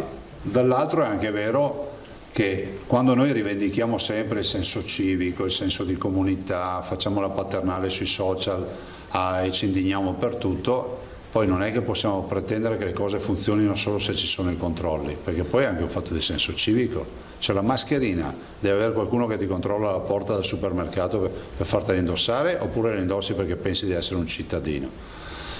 Anche qui è nata prima l'uovo o la gallina, siamo sempre a questi livelli. Cioè io faccio parte di quelli che pensano che se dobbiamo far applicare le regole semplicemente con la coercizione, vuol dire che non ci siamo più come comunità. Sicuramente c'è qualcuno che non le rispetta e sicuramente chi controlla, magari l'avete visto con la Movida, ci sono stati dei controlli eccetera. Però pensare di basare tutto sui controlli non è impossibile, anche perché c'è un flusso di persone da paura. La mia domanda era anche legata al fatto che adesso giustamente il collega poneva il problema dei bambini che giocano a calcio. Cioè io la facevo in senso opposto, nel senso non mandiamo il poliziotto a controllare i bambini, ma che senso ha mandare il poliziotto a controllare la distanza che giocano a pallone? Cioè mi sembra che alcune norme siano proprio tecnicamente incontrollabili, a meno che voglia uno stato di polizia con le telecamere. Allora guarda, sottoscrivo tutto quello che dici, anche perché lo dico sempre, però è pur vero che queste sono linee guida che non sono farina al nostro sacco, cioè ci sono dei limiti oltre i quali non siamo riusciti ad andare nelle trattative. Sapete anche voi vi ricordate dove siamo partiti con le linee guida INAIL? Cioè degli ombrelloni a distanza di 5 metri l'uno dall'altro, dei tavoli dei 4 metri, però oltre un certo limite non siamo riusciti ad andare, nonostante noi argomentassimo con i servizi di prevenzione, non è che argomentavamo così, cioè dire l'idea della politica è togliere 5 metri, ce l'abbiamo argomentato con il nostro Dipartimento di Prevenzione. Prego. Emiliano, posso intervenire su questo argomento? L'avevo qui. Sai che ha visto? Perdonatemi, però scusate una cosa, io non la penso così, nel senso, se ci sono delle regole e lei ha sempre rimarcato che, e condivido pienamente, la mia libertà finisce dove inizia quella degli altri, e qui si sta parlando di salute pubblica, quindi il furbo di turno lo fa a casa propria. Tutti andiamo in giro e mi stupivo come mai appunto non ci si accorgesse di quello che sta accadendo. Sono andato a Sottomarina nel weekend, sembrava la notizia del Covid non fosse mai giunta alla popolazione di Sottomarina.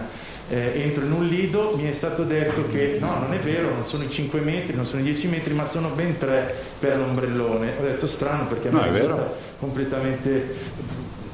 C'è anche la questione dei lettini e tutto, 1 metro di distanza, no? Insomma, mi sembra che ognuno interpreti un po' come vuole la cosa.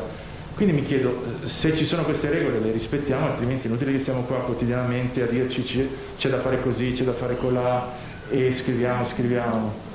Non so, questa è la mia umile opinione. No, ho capito, guarda, intanto tu hai parlato di Sottomarina, chi ci sta ascoltando, ci sarà un consorzio per la balneazione, per la spiaggia, per i bagni. Proprio del centro storico, ecco, il centro di Sottomarina c'è qualcuno che dice che le distanze non sono rispettate e quindi casomai chiederemo una risposta anche per questo.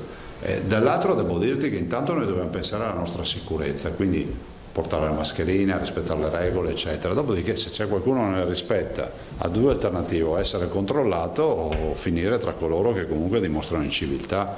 Poi sai, con il coronavirus abbiamo dato uno spaccato di un popolo, no, che fa la paternale a tutto e si indigna su tutto, dopo alla fine abbiamo visto che abbiamo dovuto predicare per l'uso della mascherina, e poi questa è la storia, no? Avete sentito i medici che vengono qui cosa dicono? Io passerei la parola. Prego. C'è un ultimo Malavasi, se prego. Ho visto bene, scusa Presidente. Ho una domanda che forse in parte esula anche rispetto alle competenze della Regione, ma forse la Regione ha capacità di persuasione almeno. Sì. Dunque, per la fascia 0-3 dei bambini, la Regione ha fatto in modo che si aprissero i centri estivi, ok. Però sempre per la fascia 03 i servizi educativi, che sono di competenza non della Regione ma normalmente dei comuni, tendenzialmente nei comuni del Veneto sono rimasti chiusi in attesa, mi pare in questo caso, di un ok definitivo da parte del governo. Però i nidi sono un contenitore importante per l'esigenza delle famiglie, e probabilmente i centri estivi non sono sufficienti a riempire ed a esaudire completamente questo fabbisogno, questa esigenza. Si può fare qualcosa? Ora interviene l'assessore Lanzarin, che conosce questo tema meglio di me. Allora, ieri abbiamo fatto l'incontro anche con il ministro Bonetti, perché finalmente arrivano le linee 03, sarebbero 017, insomma, e sono uguali a quelle che noi abbiamo già emanato, insomma il parametro è lo stesso, quindi non cambia nulla. Le linee non lo so se saranno allegate al DPCM, noi comunque abbiamo le nostre linee, che sono quelle che di volta in volta vengono aggiornate. Infatti noi per la conferenza di oggi pomeriggio delle 16 aggiorneremo le linee con il discorso della febbre non più obbligatoria, perché insomma è quanto è emerso insomma nelle linee del CTS nazionale, quindi cose minime, comunque l'impianto è lo stesso, quindi minimali. E ci sono delle strutture che hanno già riaperto, sono arrivate anche segnalazioni di nidi, quindi 03 che noi avevamo previsto l'apertura dall'8, quindi da lunedì sono già aperte, altre che probabilmente si stanno organizzando per aprire dal lunedì prossimo o dal lunedì successivo o comunque successivamente. Per quanto ci riguarda comunque la partita noi l'avevamo già sbloccata, tant'è che ci sono strutture che hanno aperto. Visto che ha sentito il ministro Bonetti, approfitto, la questione dei 185 milioni che... 135 sono. 150 più 35 aveva detto? No, 35, allora è uscito un avviso ieri che erano 35 milioni vecchi, cioè che comunque hanno, nel senso che non erano dei famosi 150 dei centri estivi, è uscito l'avviso ieri, riguardano anche il 03, mentre i 150 non riguardano il 03 ma sono dal 3 al 17, no? E questo è l'avviso già fuori. Noi stiamo raccogliendo per il Ministero l'elenco dei comuni, li comunicheremo, quindi la settimana prossima ipoteticamente ci sarà una conferenza delle regioni che approverà l'elenco che ogni regione manderà, in modo che poi ci siano i mandati che andranno effettivamente ai comuni. Questo l'hanno chiesto le regioni per far sì che si acceleri la filiera per l'erogazione dei fondi. Quindi noi stiamo chiudendo la raccolta dei dati dei comuni per poi darla al governo, che farà il decreto definitivo con l'assegnazione ai comuni. Il criterio sarà i comuni che effettivamente fanno centri estivi? Certo, l'abbiamo mandato, il formato ce l'hanno mandato il governo, l'abbiamo solo noi, facciamo solo di raccolta informazioni. Cioè, no, non in base al numero di residenti. I comuni devono dire appunto i centri estivi che fanno e quant'altro. Grazie. Passerei la parola al dottor Santucci, Carlo Santucci. Prego, cedo il posto. Vai. Allora, buongiorno. Sì, come anticipava il Presidente, è qualche mese che il mio destino si intreccia favorevolmente con quello del Veneto, prima con l'episodio del treno e poi quest'ultima esperienza per me molto formativa in una terra che mi ha accolto e che mi ha aiutato molto a formarmi in questa emergenza del coronavirus.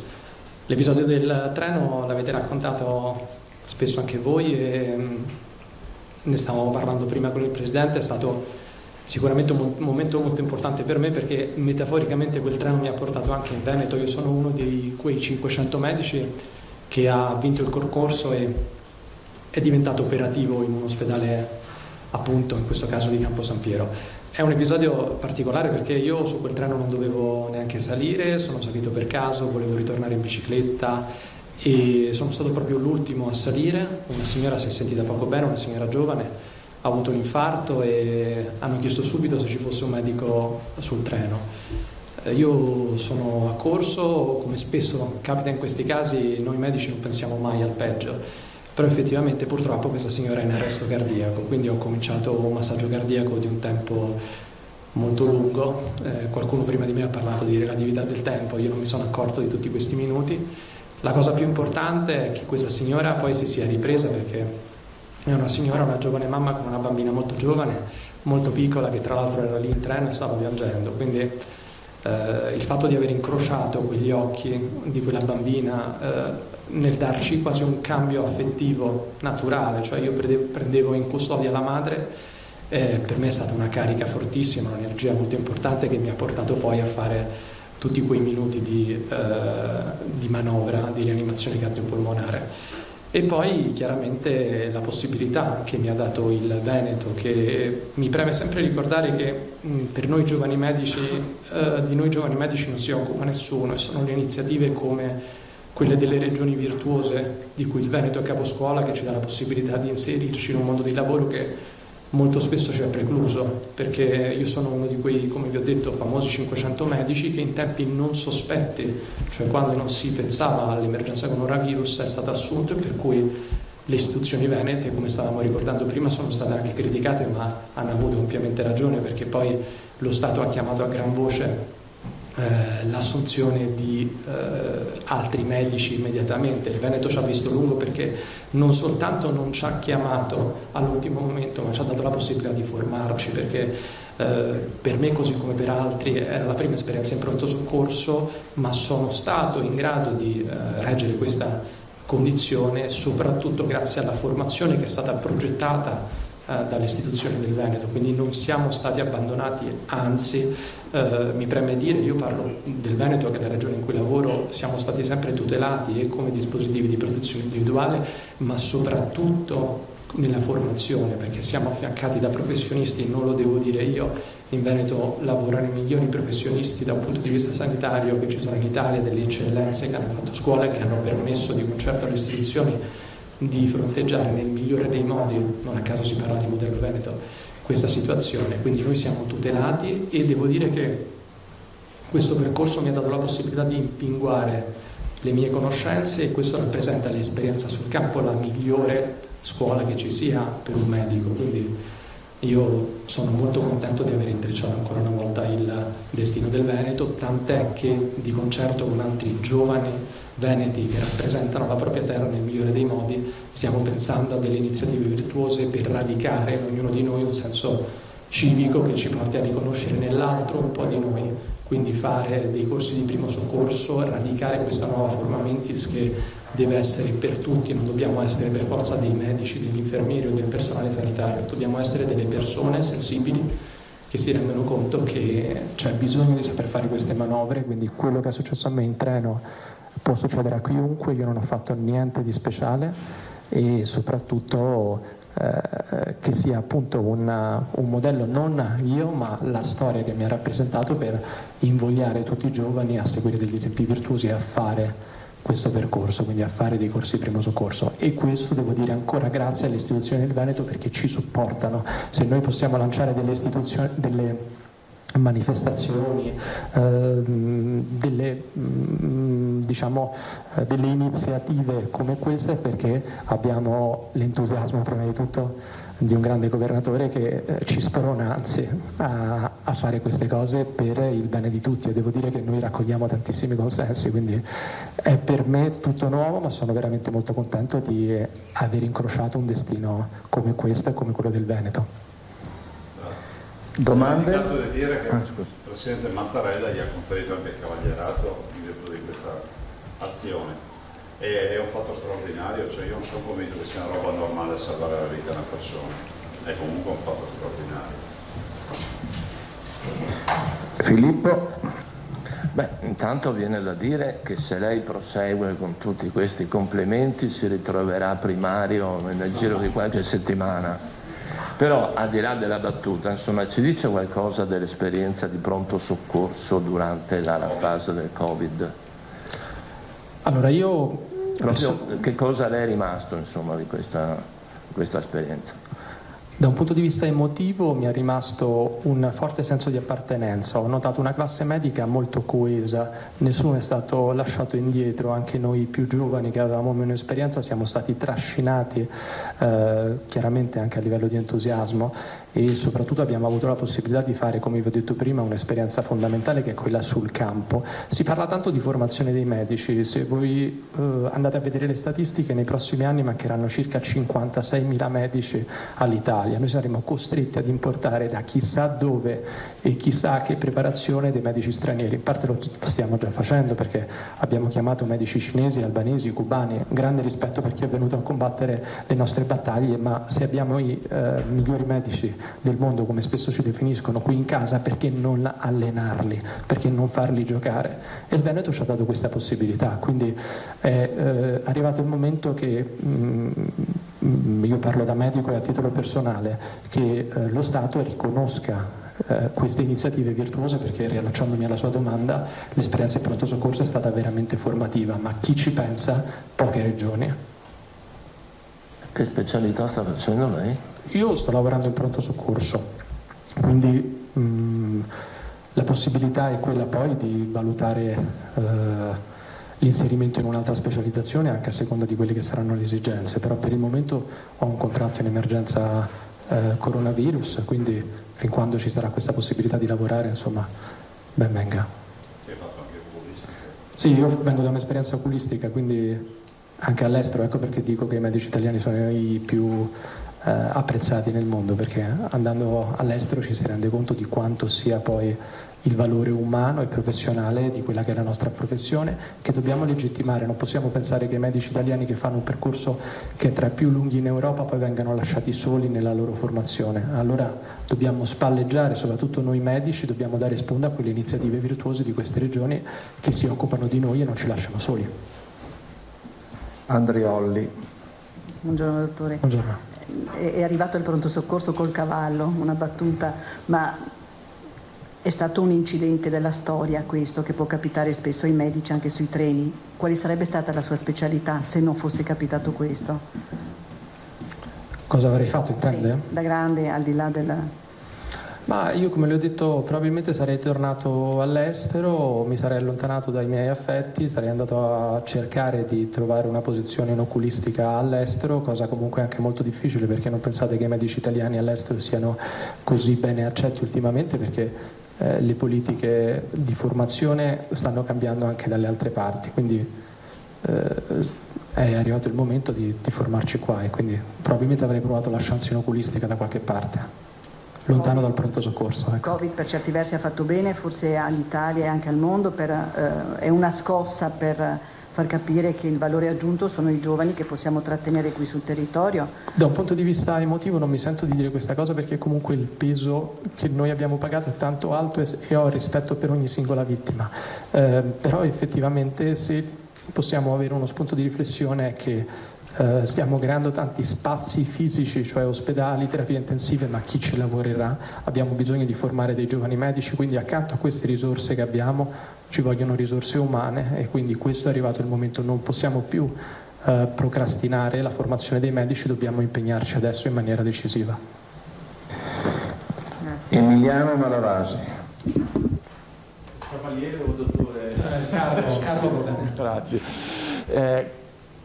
Si parlava appunto prima delle varie critiche che erano piovute sulla regione, sulla scelta insomma di richiamare insomma neolaureati, ragazzi insomma che si temeva insomma potessero arrecare danno. Quindi in realtà questa è una strada, come già stavate un po' annunciando, dicendo, da proseguire. Quindi ragazzi, è fondamentale che questi giovani medici siano sul campo prima possibile e che affianchino le emergenze e i medici da cui appunto poter apprendere rispetto alla classica formazione magari sui libri o all'interno delle università. È questo il cambiamento che serve alla sanità italiana? Sono assolutamente d'accordo, la principale forma di formazione non si fa sui libri, che sono soltanto una parte, ma si fa sul campo. E quale campo è stato questo? Quindi noi abbiamo avuto grandi possibilità e purtroppo da un punto di vista mediatico si è pensato che noi fossimo lasciati da soli. In realtà questo non è mai successo, ci sono dei tutor, ci sono dei docenti che ci affiancano, quindi noi non siamo mai lasciati soli col paziente, siamo affiancati e poi ovviamente siamo funzionali per il reparto e veniamo inseriti gradualmente. Quindi come dicevo prima, questa formazione, se noi vogliamo ritrovare i migliori medici nel giro di qualche anno, dobbiamo investire adesso, perché un medico non si forma istantaneamente, non esiste la bacchetta magica, ci sono dei tempi E tenete conto che se formiamo adesso uno specialista ci vorranno almeno 5 anni per vederlo realizzato, ma poi altrettanti per fare un'esperienza. Quindi dobbiamo avere una progettualità, e la progettualità a mio avviso è la migliore forma di sensibilità nei nostri confronti e soprattutto nei confronti degli altri, perché la salute è il primo valore, non c'è stato, ci siamo fermati tutti, quindi è il tempo che ritorniamo alle cose essenziali. Quindi quando si dice che la salute è la priorità assoluta, si dice un'ovvietà, però mai come adesso deve essere scalfita nella mente di ognuno. Vista la sua esperienza, le chiedo inoltre se il Pietro Cosma di Campo San Piero sia un'eccellenza della sanità veneta da preservare e da incentivare, insomma, nelle sue unicità. Allora, io ho lavorato anche a Padova e a Verona, parte del percorso di formazione l'ho fatto anche là. Non mi sento di dire che una struttura è migliore delle altre, perché la sanità in Veneto è veramente un diamante, quindi ci sono ovviamente delle settorialità. Nel mio caso posso dire che Campo San Piero è veramente un'eccellenza sotto tanti punti di vista. Non dimentichiamoci che è grazie alla organizzazione della sanità veneta che si è potuto raggiungere un obiettivo così importante, perché si è investito tanto sul territorio, quindi anche noi in ospedale non abbiamo ospedalizzato tanti pazienti, ma non perché non ce n'era bisogno, perché hanno funzionato bene quei linfonodi come i medici di continuità assistenziale, i medici di medicina generale, i medici di base, ognuno ha fatto il suo, quindi di fatto se mi chiede un'eccellenza io dico che l'eccellenza è nella coordinazione, non esiste un reparto isolato che faccia scuola da solo, si gioca sempre in squadre, qua c'è una grande squadra. Grazie. Grazie a voi. Altre domande? Scusa, vero. Specificamente in relazione all'epidemia e agli ammalati che ha visto in queste settimane a Campo San Piero, come ha visto evolversi la situazione dall'inizio a oggi in particolare? Beh, all'inizio arrivavano pazienti con una grande paura, soprattutto perché questa è una patologia nuova, noi non conoscevamo nulla, quindi si entrava in quel tunnel, non sapevamo anche noi dare come medici delle risposte. C'era tanta paura anche di aver contagiato qualcuno in famiglia. Devo dire che all'inizio arrivavano delle situazioni molto difficili, molto importanti. Ultimamente dai nostri tamponi, da quella che è poi la mia esperienza, noi non riscontriamo più dei positivi. Questo vuol dire che le misure di contenimento hanno funzionato molto bene, ma poi, come diceva il governatore,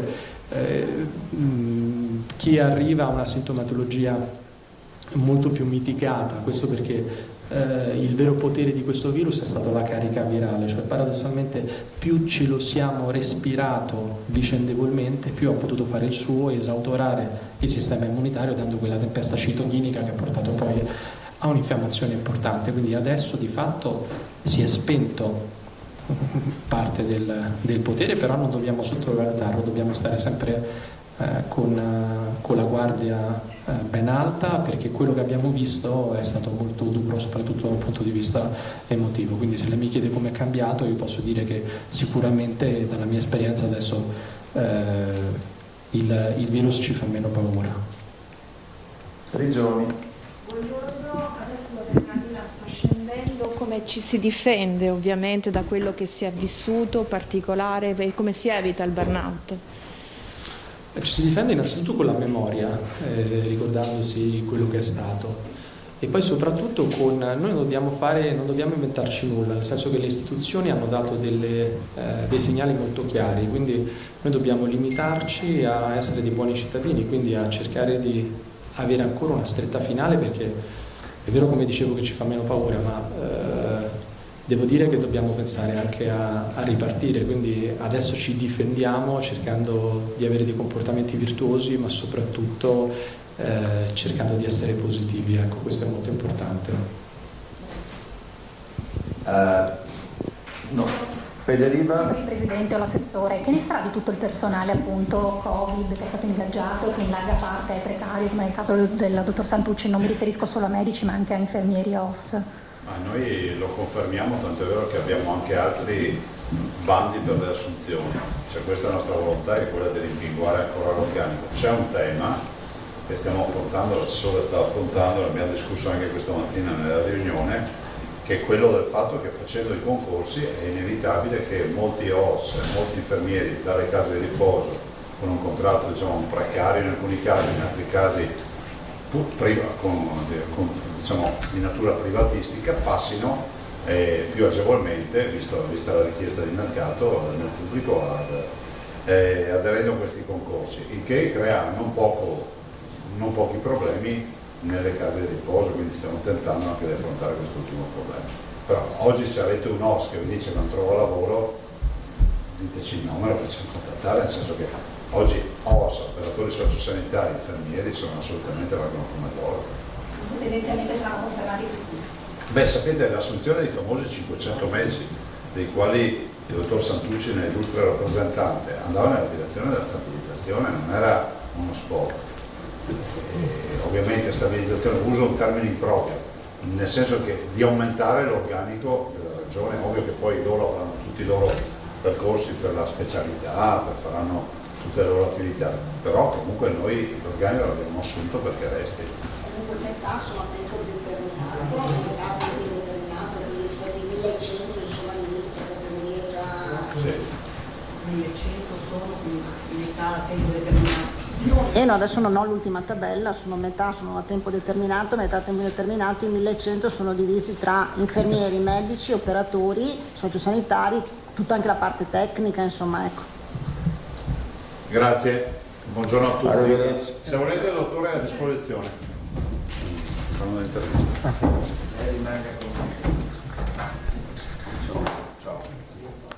Terminata così la conferenza stampa del Presidente Zaia, anche oggi un ospite, un medico, in questo caso il dottor Carlo Santucci, uno di quei 500 medici assunti dalla Regione Veneto, medici abilitati non specializzati per affrontare l'emergenza Covid. Nel dettaglio il dottor Santucci era impiegato, ha operato e lavora tuttora al pronto soccorso dell'ospedale padovano di Campo San Piero, ha riportato insomma la sua esperienza di fronte a questo virus che insomma ha detto inizialmente non sapevamo come affrontare, quindi ci ha lasciato dei segni anche dal punto di vista umano, non solo professionale. Il dottor Santucci, che appunto ha salvato la vita di una giovane mamma che su un treno era stata colpita da infarto e dopo un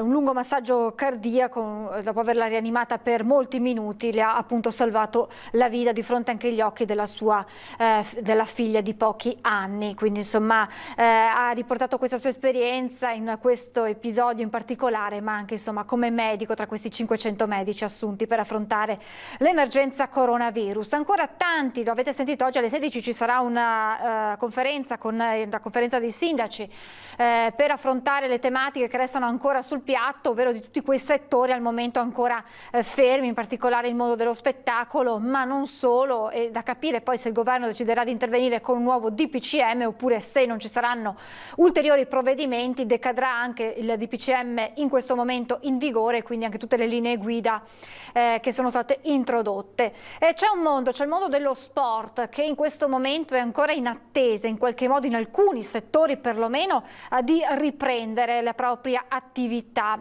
Parliamo di questo, di come lo sport sia stato poco preso in considerazione, soprattutto dalle misure, dal rapporto di quella task force presieduta dal dottor Colau, voluta dal Premier Conte. Ne parliamo insieme a Andrea Vidotti, che vedo già nel nostro monitor, manager sportivo. Buongiorno e benvenuto, grazie per aver accettato il nostro invito. Buongiorno a lei e buongiorno ai suoi ascoltatori. Allora, io parlo di un mondo dello sport lasciato da parte. Dicendo così si pensa insomma agli sportivi in primo luogo, quindi a tutti coloro che rendono poi lo sport, portano lo sport italiano a livello mondiale. Ma c'è poi tutto un mondo che ruota intorno allo sport, un dietro le quinte, un backstage, lei lo ha definito, di lavoratori di cosiddette partite IVA, che in questo momento sono in grosse difficoltà. Allora facciamo un attimo il punto sul mondo dello sport in questa fase 2 e mi permetta se faccio proprio una provocazione, ma ci si è concentrati molto sul calcio lasciando forse in disparte gli altri sport? Assolutamente sì, parto dalle sue ultime parole. Lo ha detto bene Federica Pellegrini in un suo intervento, ha detto qui in Italia si parla solo del calcio, di tutti gli altri sport non si parla, ma questo è chiaro perché comunque con il discorso dei diritti televisivi sicuramente il calcio è business e quindi per forza deve continuare, per forza deve finire il campionato perché comunque ci sono appunto in ballo i soldi dei diritti televisivi. Tutti gli altri sport, dalla pallavolo, pallacanestro, il rugby, hanno sospeso i campionati e se ne riparla nella prossima stagione.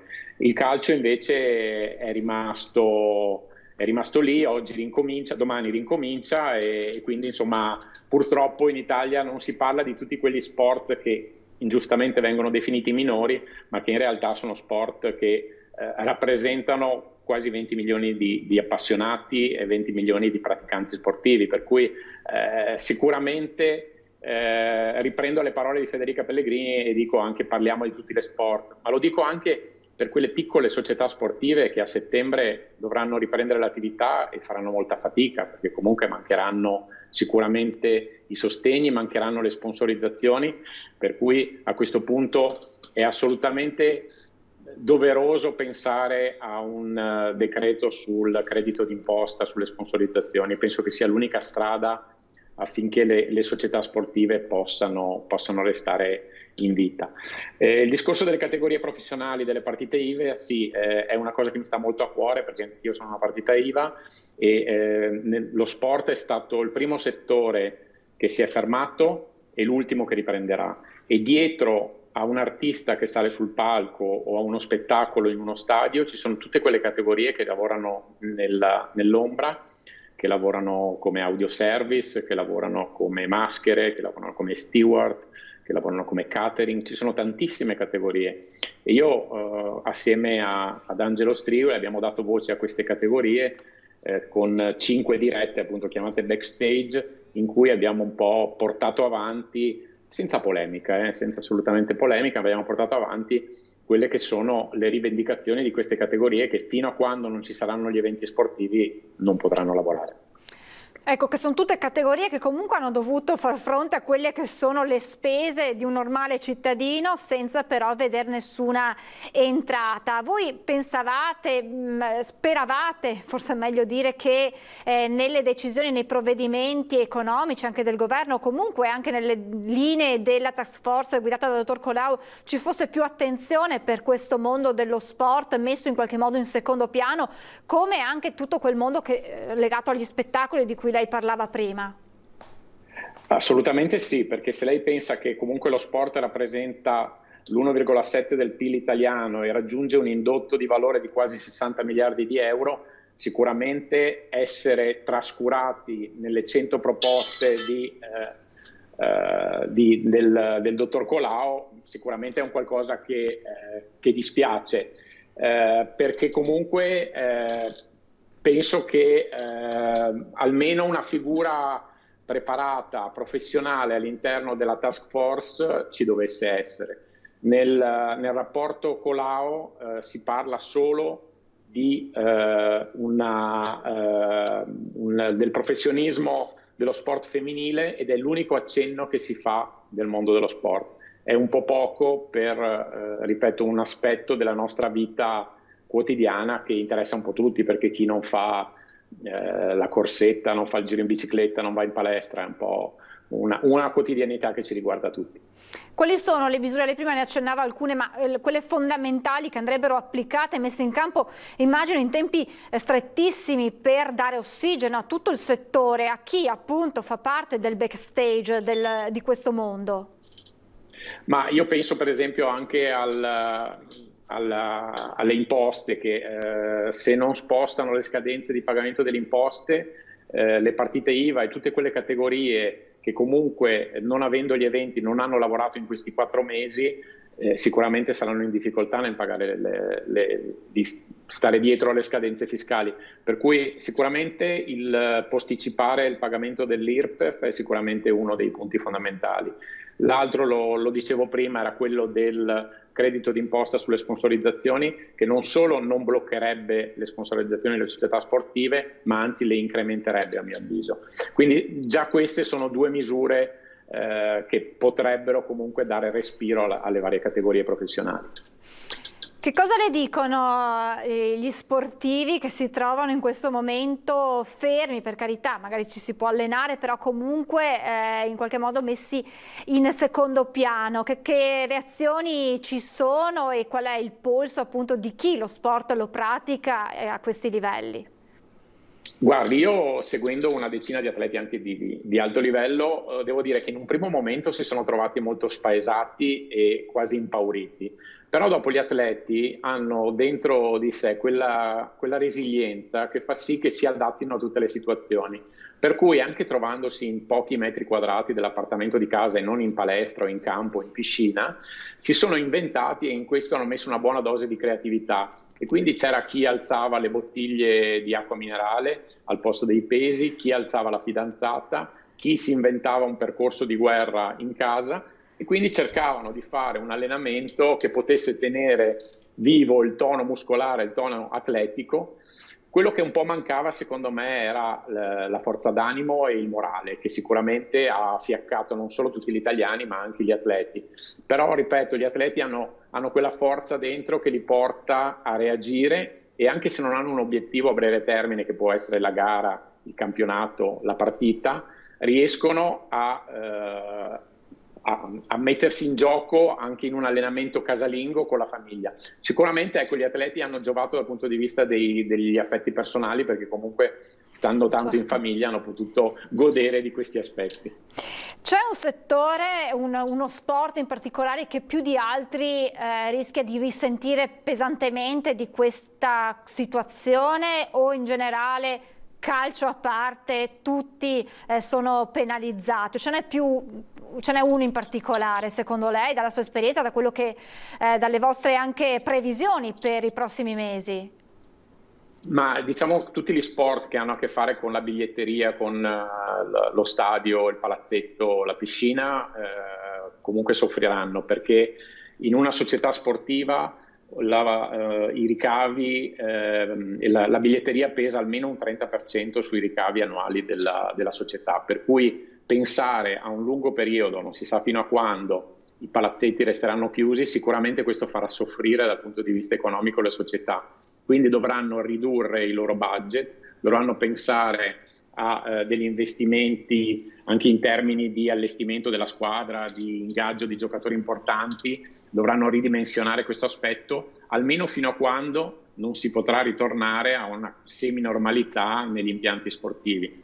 Penso anche ai problemi che ci saranno nel momento in cui ci saranno da rispettare i protocolli e quindi lunghe file in un palazzetto per prendere la temperatura, per avere un posto sì e un posto no, insomma penso che se per una partita si potevano impiegare un'ora e mezza, massimo 2 ore, adesso con questi protocolli i tempi si dilatano di molto. Secondo lei perché c'è stata così poca attenzione verso gli sport cosiddetti minori, anche se minori non sono, perché molte volte le soddisfazioni all'Italia arrivano proprio da questi sport considerati minori? Questo è un peccato perché come diceva lei gli sport minori sono quelli che danno maggior fatturato anche alle Olimpiadi in termini di medagliere e quindi tanti sport come per esempio la scherma che alle Olimpiadi porta sempre tantissime medaglie o l'atletica leggera, tantissimi sport che ci hanno dato sempre grandissime soddisfazioni purtroppo in questo momento non godono dell'attenzione degli esperti che stanno proponendo nel rapporto Colau questa ricetta al governo. A me dispiace questo perché comunque si parla di un rapporto di ripresa economica 2020-2022 e questa scarsa attenzione che c'è nei confronti del mondo dello sport a mio avviso non è corretta, proprio perché lo sport rappresenta la vita di tutti, la quotidianità, ricordiamoci a quanto la gente soffriva per non poter andare a fare la corsetta sotto casa o fare il giro in bicicletta, quindi questo ci dà un po' il quadro di quanto lo sport faccia parte della nostra vita. Assolutamente è così, ci siamo riscoperti tutti sportivi, anche chi era abituato a starsene in divano, ma insomma la chiusura in casa ci ha fatto riscoprire anche il piacere di stare all'aria aperta e quindi di scoprire anche sport che magari non eravamo abituati. Speriamo davvero che ci possa essere una fase 2 anche per tutti questi sport e una maggiore attenzione per chi anche vi lavora nel dietro alle quinte. Grazie davvero ad Andrea Vidotti, grazie per questo focus sul mondo dello sport e buon lavoro. Grazie a lei, buona giornata. Grazie, arrivederci. Dunque anche questo è un altro settore che insomma sta facendo fatica a ripartire, a riaccendere i motori perché manca la benzina, soprattutto per questa fase 2 così delicata.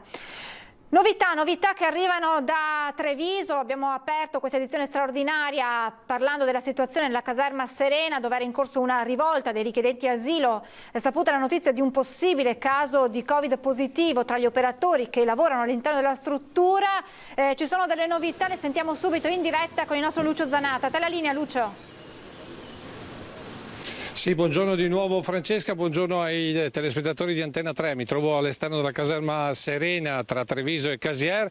Le novità sono state che ci sono stati veramente attimi di tensione fino a qualche minuto fa, con la presenza della celere all'interno del cancello d'entrata della caserma, perché alcuni immigrati hanno cercato di uscire sostanzialmente e quindi si è creato un cordone sanitario, perché ricordiamo in questo momento 330 persone sono all'interno di questa caserma. Da questa mattina alle 6:30 gli è stato comunicato, perché c'è un caso positivo, però non, attenzione, lo ripetiamo, non all'interno degli ospiti, ma uno degli operatori che lavorano all'interno della caserma, operatore che dovrebbe essere pakistano, rientrato dalle ferie e ha presentato tutti i sintomi del coronavirus. Non a caso oggi verso alle 11 è stato caricato in ambulanza e portato, dopo essere stato tenuto tutta la notte in isolamento all'interno della caserma, è stato portato nel reparto di isolamento del Cafoncello. Però questo ovviamente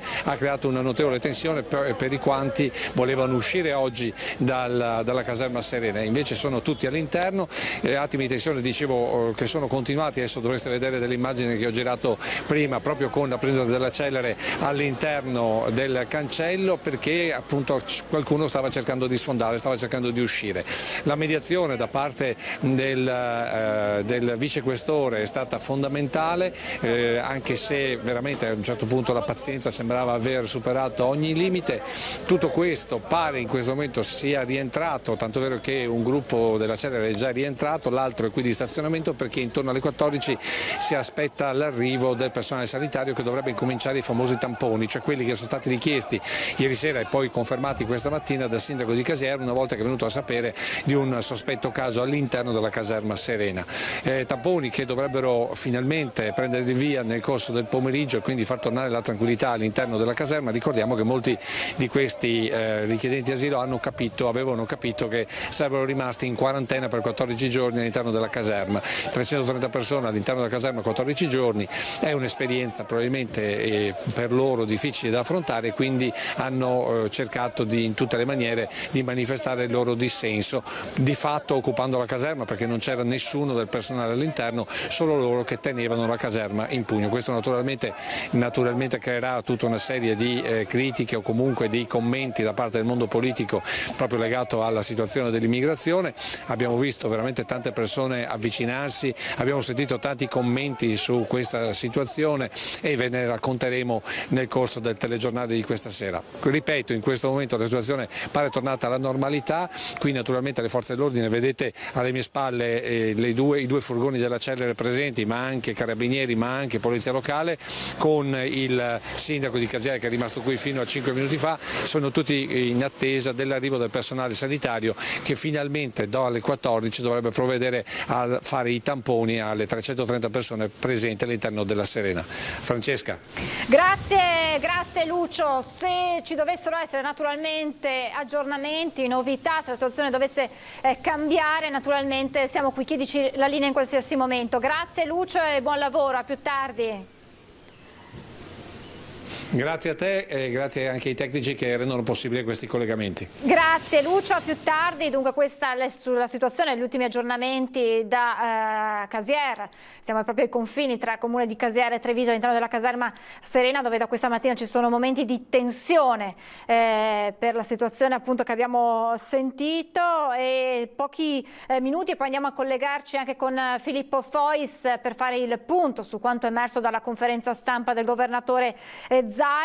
Intanto darei uno sguardo ai dati che proprio il Presidente ha reso noti sui nuovi casi e sui ricoveri. Dunque sono 19.199 complessivamente i casi, eccola qui la tabella, i casi positivi in Veneto dall'inizio dell'emergenza, con 5 casi in più, 5 casi che, ha sottolineato il Presidente Zaia, stanno a significare che il virus c'è e non è assolutamente scomparso, proprio alla luce di questi 5 nuovi casi positivi, numeri sicuramente incoraggianti ma che ci fanno capire che il Covid non è scomparso. 922 gli attualmente positivi, 16.313 i negativizzati, 1.964 invece le persone che hanno perso la vita in Veneto, 3 decessi in più nelle ultime ore. Complessivamente sale il numero dei tamponi, sono stati fatti 8.019 tamponi in più rispetto a ieri.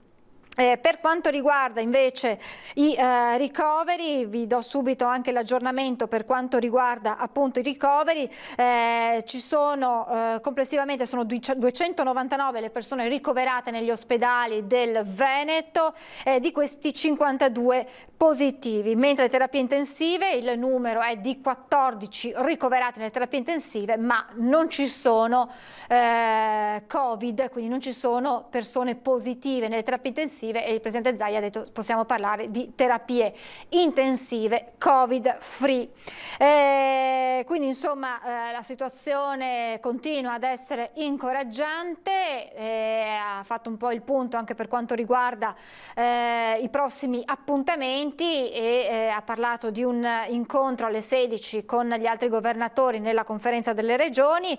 Ci sarà poi anche un tavolo, è stato avviato un tavolo a livello nazionale per quanto riguarda il corso di medicina a Treviso. Sapete che è arrivato uno stop, bene, l'intenzione della regione è quello di andare avanti e quindi ci sarà questo tavolo di lavoro a livello nazionale. Ci sono poi altre notizie importanti delle quali parleremo insieme al collega Filippo Fois, che si collegherà tra poco. Tra le notizie che immagino il collega farà presente anche quella della chiusura della gara per quanto riguarda i vaccini anti-influenzali, quindi da fine agosto-settembre, diceva il Presidente Zaia, si avvierà con la campagna anti-influenzale che interesserà, naturalmente non è obbligatoria ma è raccomandata per quelle fasce più a rischio, quindi dagli over 60 agli operatori sociosanitari. E a tal proposito c'è proprio un commento del Presidente del Consiglio Superiore di Sanità, Franco Locatelli, che abbiamo prima letto altre sue dichiarazioni riguardanti l'attuale emergenza. Ebbene, dice: in autunno sarà importante raccomandare la vaccinazione anti-influenzale, ma l'averla fatta non consentirà di escludere a priori in chi presenterà sintomi respiratori che si tratti di influenza. Sarà offerta gratuitamente a partire dai 60 anni e per i bambini da 6 mesi a 6 anni. La risposta immunitaria al vaccino, infatti, ha spiegato Locatelli, non dà risposta positiva, non è per tutti uguali, e nella popolazione anziana la percentuale di risposta positiva negli immunizzati scende al 35-40% del totale. Quindi insomma non obbligatoria ma fortemente consigliata, e questo perché, lo spiegava anche ieri la dottoressa Cattelan, in autunno è prevista appunto una seconda ondata, ma cosa succede? Che vista proprio anche la concomitanza con l'influenza stagionale, c'è il rischio che si possano confondere i sintomi dell'uno e dell'altro, e quindi insomma anche andare ad intasare poi quello che è il lavoro negli ospedali. Per questo va consigliata è raccomandata la vaccinazione, anche se non è da escludere a priori che in caso di sintomi non si tratti di influenza. Quindi è questa la raccomandazione che arriva in questo momento dal mondo scientifico, e appunto la Regione Veneto, in tal senso, proprio per quanto riguarda il vaccino antinfluenzale, si è già mossa prima in Italia ad aver chiuso la gara per i vaccini. A proposito di vaccini, ma questa volta parliamo dei vaccini anti-Covid, la multinazionale Johnson & Johnson, attraverso la sua divisione farmaceutica, ha annunciato l'accelerazione degli studi clinici sull'uomo del suo candidato vaccino contro il SARS-CoV-2. L'inizio della sperimentazione di fase 1 di 2, inizialmente previsto per settembre, è stata accelerata. Ciò si deve agli importanti risultati ottenuti in fase preclinica, quindi anticipata a metà luglio, mentre era prevista per settembre. L'obiettivo, afferma la multinazionale, è di provvedere alla fornitura a livello globale di più di 1 miliardo di dosi di vaccino entro la fine del 2021. Quindi insomma si sta accelerando anche in tal senso per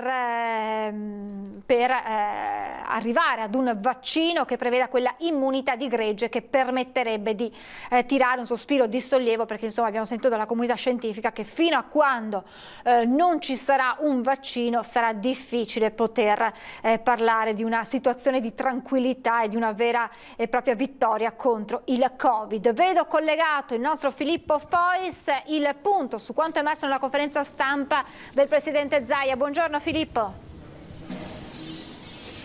Buongiorno Francesca, buongiorno ai nostri telespettatori. Io partirei, visto che parlavi di vaccini, proprio con quanto è stato annunciato. Il Veneto è la prima regione d'Italia ad aver assegnato la gara per i vaccini anti-influenzali del 2020. Si tratta di una gara per 8.300.000 euro che garantirà 1.306.000 vaccini acquistati appunto per il 2020, ma è una cifra che è incrementabile anche del 20% fino a 1.560.000 vaccini. Il totale dei vaccini che erano stati acquistati nel 2019, quindi l'anno scorso, era di 864.000, quindi vedete che c'è un aumento molto consistente. Infatti ci sono anche gli obiettivi che si è proposta la Regione Veneto per questa campagna di vaccini che ci attende quest'autunno, che è quello di aumentare fino all'80% la copertura delle persone che hanno più di 60 anni. Come sapete ci sono delle categorie che sono fortemente consigliate. Il vaccino non è obbligatorio in Veneto, è però fortemente consigliato per alcune tipologie di cittadini, quelli di una certa età, poi naturalmente c'è anche il personale sanitario o comunque quelle professioni che possono per vari motivi insomma richiedere una particolare tutela. L'altro obiettivo è quello di aumentare sopra il 50% la copertura delle categorie a rischio, proprio per l'appunto. E poi ci sarà la vaccinazione di tutti gli operatori sanitari e la vaccinazione degli ospiti della RSA e degli operatori che lavorano in queste strutture, e un'offerta molto più ampia del vaccino antipneumococcico per la RSA, e infine per i 65enni recuperare anche le coorti passate che non si erano vaccinate negli anni scorsi. Questo per quanto riguarda i vaccini. Poi per quello che riguarda invece il Covid-19 sono stati resi noti anche i numeri che fotografano la realtà di queste ultime 24 ore. I tamponi sono stati 8.000 nelle ultime 24 ore. Avete sentito che nel corso del punto stampa c'è stata un po' di discussione riguardo i dati che sono stati forniti a livello nazionale da una fondazione che monitora la campagna tamponi in Italia, che affermava come ci fosse stato un rallentamento dei tamponi in alcune regioni, tra cui il Veneto, una circostanza poi che è stata anche smentita dal Presidente Zaia. I dati come sempre sono molto positivi e sono tutti in calo, perché sono calate le persone in isolamento, sono 873, meno 5 rispetto a ieri. Ecco, per quello che riguarda i positivi, abbiamo detto su 8.000 tamponi sono state trovate 5 persone positive, calano anche i ricoverati che sono 299. Pensate che circa un mese fa erano, l'apice che non è stato un mese fa era di 2.200 persone ricoverate. Di questi 300 ricoverati attuali 52 sono positivi, gli altri sono già negativizzati, nessun positivo, dato che viene confermato anche oggi per quello che riguarda le terapie intensive, che sono 14, 0 Covid. Ecco, da questo punto di vista è stato ricordato come il 4 maggio, per cui poco più di un mese fa, in terapia intensiva c'erano 99 persone. I morti delle ultime 24 ore sono 3, fanno salire questo drammatico bilancio a 1964 decessi, di cui 1407 in ospedale. E infine poi il dato che viene dato generalmente oramai da parecchio tempo è quello dei nuovi nati in Veneto, che sono stati nelle ultime 24 ore 79. Ecco, c'è poi tutta la questione, Filippo, della conferenza dei sindaci convocata oggi alle 16 per la questione spettacoli, perché da quello che diceva il Presidente sembra che il governo sia intenzionato a prorogare l'apertura di tutto quel mondo legato agli spettacoli a metà luglio, e quindi si cerca di capire se è possibile accelerare in tal senso con gli altri governatori di regione. Sì, infatti è la conferenza delle regioni, in realtà non dei sindaci, sì, ma da questo punto di vista pensa che l'argomento è alla ribalta, anche perché ci sono alcune di queste attività che reputano troppo stringenti le prescrizioni che ha dato il Veneto, mentre in realtà a livello nazionale si parla esattamente del contrario, fatto sta che siano troppo lievi, e da questo punto di vista bisognerà vedere l'appuntamento, se non erro è alle 16 di oggi in videoconferenza, per cui su questo argomento potremo dare più informazioni nelle prossime ore, così come per quello che riguarda il corso di laurea a Treviso. Oggi Zaia ha annunciato che si è formato un tavolo nazionale per risolvere la questione e non finire in tribunale, perché come sapete c'è un'impugnativa sul corso di laurea a Treviso da parte del governo, anche se poi in realtà è stato chiarito anche durante questi punti stampa che da parte dei ministeri, anzi dei titolari dei ministeri che sono stati chiamati in causa, c'è la piena disponibilità comunque a risolvere la questione senza dover finire nuovamente in tribunale. E poi oggi c'è stata anche la presentazione, l'avete sentito fino a pochi minuti fa, di un giovane medico, si chiama Carlo Santucci, che è stato insignito anche del titolo di cavalieriato da parte del Presidente della Repubblica Sergio Mattarella, un giovane medico laureato, abilitato, non specializzato, che fa parte di quei 500 medici che sono stati assunti dalla Regione Veneto. Nello specifico sta prestando servizio al pronto soccorso di Campo San Piero. Quando è stato assunto, voi sapete che la Regione Veneto appunto aveva lanciato questa serie di assunzioni di nuovi medici per far fronte a una carenza che è un problema a livello nazionale. Diciamo, quando è stato assunto ancora non era scoppiato il coronavirus, per cui il dottor Santucci ci ha anche raccontato un po' come ha dovuto affrontare dalla prima linea del pronto soccorso dell'ospedale di Campo San Piero veramente questa sfida difficilissima, e anche come la situazione sia molto migliorata, come nel resto della regione, d'altronde, anche per quello che riguarda l'ospedale dell'Alta Padovana. E poi Filippo, l'ultimissima battuta per quanto riguarda le elezioni regionali, perché il Presidente appunto ha ribadito di essere in attesa di capire dal governo la data, altrimenti i Presidenti di Regione sono pronti a convocare la prima data utile il 20 settembre. Esatto, il 20 e il 21 settembre, perché si voterà in 2 giornate, e questo vorrebbe dire che, a meno che dal governo non arrivino altre indicazioni, non ci sarebbe l'Election Day, perché dobbiamo ricordare che non si vota solamente in Veneto e in altre regioni, ma vanno al rinnovo circa 1500 consigli comunali, tra cui anche quelli in cui ci troviamo in questo momento, Venezia, e c'è anche un referendum che si sarebbe dovuto celebrare, se non erro, a marzo, quello sulla riduzione del numero dei parlamentari, e che naturalmente è stato rinviato per l'emergenza sanitaria. Si pensava di accorpare, è una delle ipotesi sul tavolo, di accorpare tutte queste consultazioni in un'unica tornata, quindi il cosiddetto Election Day. Bisognerà vedere se collimeranno le date delle elezioni regionali con quelle degli altri appuntamenti. Grazie a Filippo Fois, naturalmente buon Grazie lavoro, a più tardi, grazie Filippo, e adesso noi ci fermiamo per qualche istante di pubblicità, tra poco.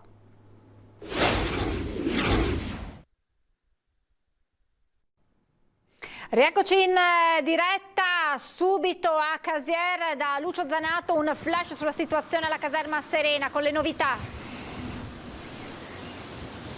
Sì, ho chiesto la linea perché qualche secondo fa praticamente si è conclusa la vicenda della caserma Serena con l'arrivo dei mezzi dell'ULSS 2, quindi dopo mezza giornata fra virgolette di occupazione, di rivolta, alla fine si cominciano sicuramente in questi minuti i tamponi alle 340 persone all'interno della caserma Serena tra Treviso e Casier. Adesso ovviamente sarà il momento dei commenti politici, com'è possibile che una caserma venga presa in mano in questa maniera e che rimanga in balia dei richiedenti asilo. Questa era una domanda che si facevano molti politici che sono passati nel corso di questa mattinata tra le forze dell'ordine, un po' a portare solidarietà, un po' a vedere di persona cosa stava succedendo. E ancora, questi tamponi, se riveleranno che ci saranno diversi positivi, cosa succederà? Tutta la struttura sarà messa in quarantena?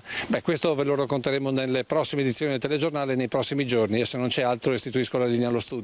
Grazie davvero Lucio Zanato e buon lavoro. Naturalmente tutti gli aggiornamenti e l'evoluzione della situazione all'interno delle prossime edizioni straordinarie dei nostri telegiornali a partire dalle 18:30.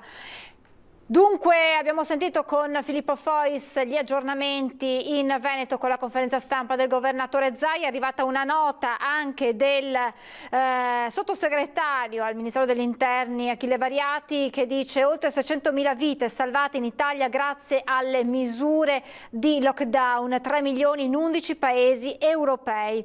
E solo nel periodo fino al 4 maggio sono questi numeri impressionanti di un nuovo studio pubblicato su Nature da un nutrito team di scienziati e ricercatori dell'autorevole Imperial College di Londra.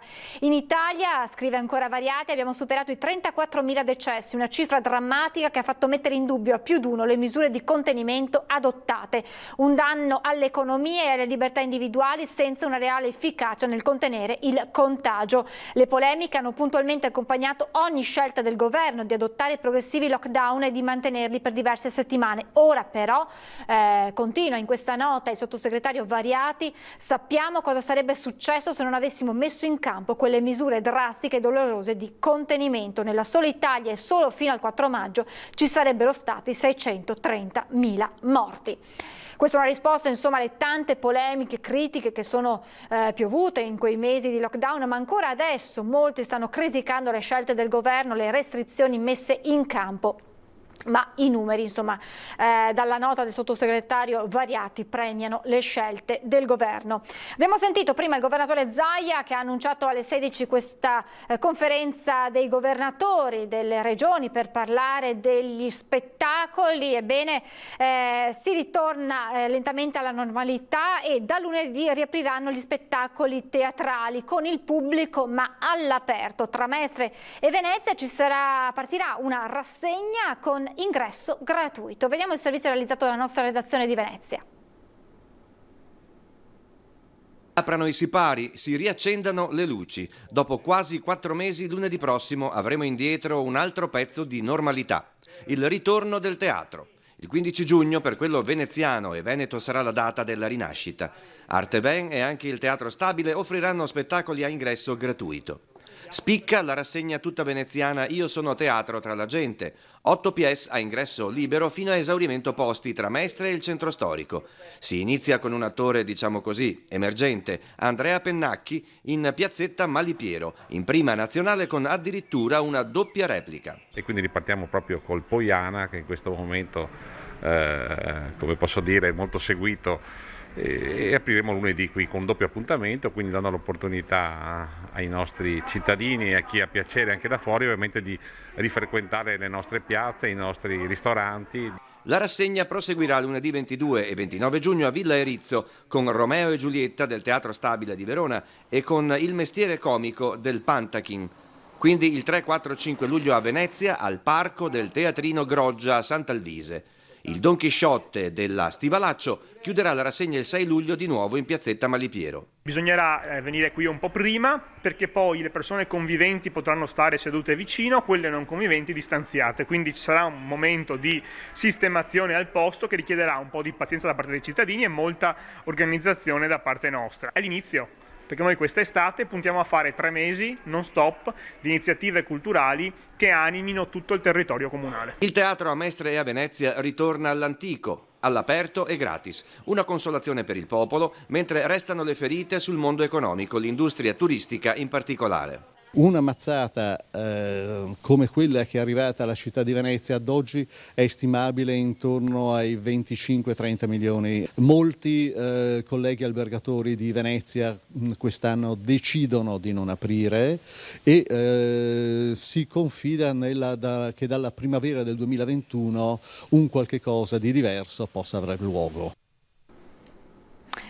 E adesso dovremo avere in collegamento via Skype il dottor Carlo Pomari, tra pochi minuti, che è il responsabile della pneumologia dell'ospedale Sacro Cuore Don Calabria di Negrar, per capire un po' la situazione a chi dall'inizio ha vissuto in prima linea l'emergenza coronavirus. Abbiamo capito anche dalle parole del dottor Santucci, che era insieme al presidente Zaia in conferenza stampa, uno dei 500 medici specializzandi assunti dalla regione per far fronte all'emergenza, come si stia tirando un sospiro di sollievo tra i corridoi degli ospedali veneti. Questo però, lo ha detto anche il dottor Santucci, non deve farci abbassare la guardia, però insomma in qualche modo si sta vedendo la luce in fondo al tunnel dopo settimane, mesi molto difficili, avendo a che fare con un virus sconosciuto di cui si sapeva ancora poco. Si è imparati a conoscerlo con il passare del tempo sul campo, affrontando i malati che man mano arrivavano con le iniziali preoccupazioni, le paure di non sapere, soprattutto da parte dei malati, di non sapere quello che sarebbe loro successo, e la paura anche di aver potuto contagiare i familiari. Quindi insomma sentiremo anche dal dottor Pomari come si sta vivendo in una provincia come quella veronese, che ad un certo punto, lo ricorderete dai dati che arrivavano da Azienda Zero, come fosse un focolaio che preoccupava la stessa regione. Lo diceva ogni giorno il governatore Zaia per quei casi che stavano crescendo. Insomma, capire un po' come sta andando e come si sono vissuti quei mesi e come si sta adesso procedendo per questa fase 2, per questa ripresa. Attendo di capire dalla regia se abbiamo il dottor Pomari. Intanto dal teatro vi facciamo vedere invece questo servizio realizzato dalla redazione di Padova, con la riapertura invece dei cinema con la situazione per questa categoria. Cinema si riapre, ma in ordine sparso, perché ogni sala sta valutando un proprio percorso. Tra i primi a Padova ci sarà sicuramente Porto Astra, che ha 2 sedi che riapriranno il 18 e 25 giugno. Certo, ci sono investimenti in protocolli sanitari da fare, numero di posti da ridurre e soprattutto poca disponibilità di film inediti in questa prima fase. Il debutto di questo titolo era in programma il 31 gennaio. Se fosse uscito il 30 gennaio pigliava subito la mazzata del coronavirus, quindi non veniva neanche sfruttato. Un inedito importante per le sale, forse l'unico film di una certa importanza che esce, per il resto insomma, siamo abbastanza malmessi. Per settembre però ci si attende una ripartenza forte con molti nuovi titoli, grazie anche al Festival del Cinema di Venezia, sperando di tornare ai livelli di gennaio, che erano al di sopra delle aspettative prima del brusco stop. Conto che con fine agosto, con i primi di settembre, conto anche che la Mostra del Cinema di Venezia possa essere una specie di volano, insomma, per dire si riparte. Ci stiamo preparando con una borraccia d'acqua, come si faceva la traversata del deserto, per arrivare in autunno, a settembre-ottobre, dove io penso, spero e credo che finalmente poi vedremo abbastanza di nuovo con il ritorno del pubblico nelle sale. Intanto proseguono in questi giorni i lavori di adattamento delle sale tra dispositivi e sanificazioni. Occorre dare un segnale, per questo si rinuncia ai guadagni. Non conviene, non ha nessun tipo di convenienza, lo si fa per dimostrare che insomma siamo ancora vivi. Il consiglio, specie per le famiglie, è quello di prenotare da casa tutti i posti per essere sicuri di sedersi vicini, altrimenti aggiungendo biglietti una volta alle casse si rischia di essere divisi dalla procedura anti-Covid. E che in sala si possa entrare in sicurezza lo dice anche uno dei principi fondamentali dei cinema. Al cinema si sta bene e che si può stare in sicurezza, al cinema tendenzialmente si sta in silenzio, con la bocca chiusa e ci si gode il film. Ci fermiamo adesso per un'altra pausa pubblicitaria, restate con noi tra pochissimo.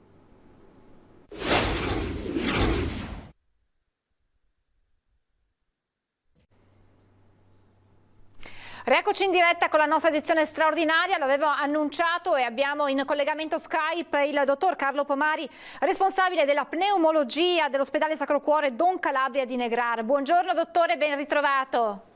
Buongiorno a voi, grazie. Grazie per la sua disponibilità. Allora dottore, anche oggi i dati sono confortanti, i dati che ha reso noto il governatore Zaia, insomma, fanno ben sperare. Ha parlato di terapie intensive Covid free, non ci sono più ricoverati Covid positivi e anche insomma i reparti, gli ospedali si stanno lentamente svuotando da pazienti Covid positivi. La vostra esperienza diretta sul campo, io ho parlato di una provincia, quella di Verona, che ad un certo punto ha fatto preoccupare la regione perché era stato individuato come un focolaio che preoccupava appunto per i dati che aumentavano di giorno in giorno. Adesso qual è la situazione?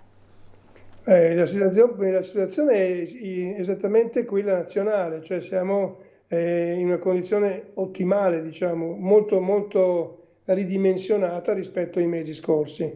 Quindi viviamo, come diciamo, per riprendere un po' un argomento anche nazionale, e dal punto di vista clinico la malattia in questo momento è molto ridimensionata. Questo però, tengo a sottolinearlo, non ci dice è un dato oggettivo, puntuale oggi. Questo non vuol dire che siamo fuori dalla crisi.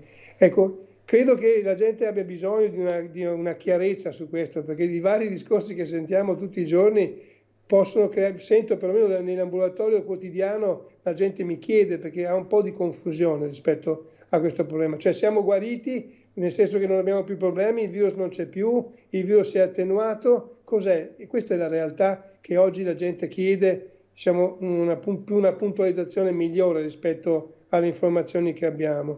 Ecco, che risposta dà a questi pazienti? Perché i dati, insomma, anche oggi ci sono 5 positivi, quindi anche il presidente Zaia ha detto vuol dire che il virus c'è. Il fatto che ci siano 5 positivi sta a significare che il virus continua a circolare. E qualcuno dice che abbia perso di forza come carica di virus, qualcuno che dice che aiuta il caldo, qualcuno che dice che aiutano i dispositivi che stiamo adottando e che anche lei, se vuole lanciare un messaggio, un appello affinché insomma si continui a tenere alta l'attenzione. Dalla sua esperienza, che cosa sta succedendo a questo virus così ancora tanto sconosciuto anche alla comunità scientifica? Questa mattina mi è venuto un esempio figurato poco scientifico in ambulatorio con una signora che mi chiedeva quella stessa domanda. Se mi permette posso farlo? Io lo faccio anche a lei. Vediamo se l'esperimento funziona. Cioè lei ha presente un piranha? Certo. È un pesce piuttosto cattivo, giusto? È carnivoro. Allora, se noi caschiamo dentro una vasca dove dentro ci sono 100 piranha, è la stessa cosa se nella vasca ci fosse un solo piranha? No. Dal punto di vista della sopravvivenza no, cioè nel senso che probabilmente con uno solo, con qualche graffio, con qualche morso, però forse riusciamo ad uscire da lì. E secondo lei quel piranha da solo è meno cattivo degli altri 100? Sono esattamente uguali, solo che è da solo. Certo. E se io sono vestito e non sono nudo, forse ce la faccio ad uscire ancora meglio da quella vasca lì. È la stessa situazione, quindi non è che il virus cioè abbiamo ridotto la circolazione del virus con una ottima azione condotta da tutti i punti di vista, sia dai cittadini che dalla parte sociale. Quindi governativa, cioè abbiamo fatto un buon lavoro, abbiamo ridotto la circolazione, ci sono poche persone che circolano, che sono infette senza saperlo e quindi la probabilità di incontrarli è molto bassa. Se in più abbiamo una protezione, perché una volta potevano essere 10 in una stanza affetti e io normale, quindi mi prendevo una bella botta, come si dice. Se invece in una stanza oggi trovo è difficile, è più raro che io incontri quella persona infetta, e se lo è e io ho la mascherina e non sto tanto a parlare con lui, mantengo le distanze e mi pulisco le mani, la probabilità che lui mi infetti è molto bassa. Con questo non vuol dire che il virus ha perso potenza. Mi pare che sia questo il concetto fondamentale che la gente deve capire. Assolutamente, assolutamente sì, e anche noi condividiamo questo messaggio, nel senso che il virus c'è, continua a circolare, è importante che noi ci proteggiamo e proteggiamo anche gli altri. E il fatto che si dica che i pazienti attuali che arrivano in ospedale presentino sintomi meno gravi rispetto ai primi pazienti, anche questo insomma lascia il tempo che trova come osservazione. È vero, cioè, è l'esempio che facevo prima, cioè se noi, mentre 2 mesi fa la probabilità di essere in una stanza o in un autobus o in metropolitana con più di una persona a fianco a noi infetta e quindi la carica infettante che mi raggiunge è alta. Se invece la carica infettante è molto bassa, io ho le protezioni, è difficile che il virus riesca ad aggredirmi o ad aggredire il mio sistema immunitario e che non può più difendersi perché viene aggredito da un esercito di virus che arrivano agguerriti. Insomma, è lo stesso discorso della vasca che dicevo prima. Ascolti dottore, adesso passata diciamo la fase più critica si guarda già all'autunno, quando insomma la comunità scientifica anche in questo caso è divisa o comunque insomma dà letture diverse di una seconda ondata. Si dice, i più dicono insomma comunque saremo pronti ad affrontarla, nel senso che abbiamo un bagaglio di esperienze maturato sul campo che ci fa ben sperare per un'eventuale seconda ondata. Chi dice sarà meno pesante, meno forte, e voi come vi state attrezzando per questa eventuale seconda recrudescenza insomma del virus in autunno?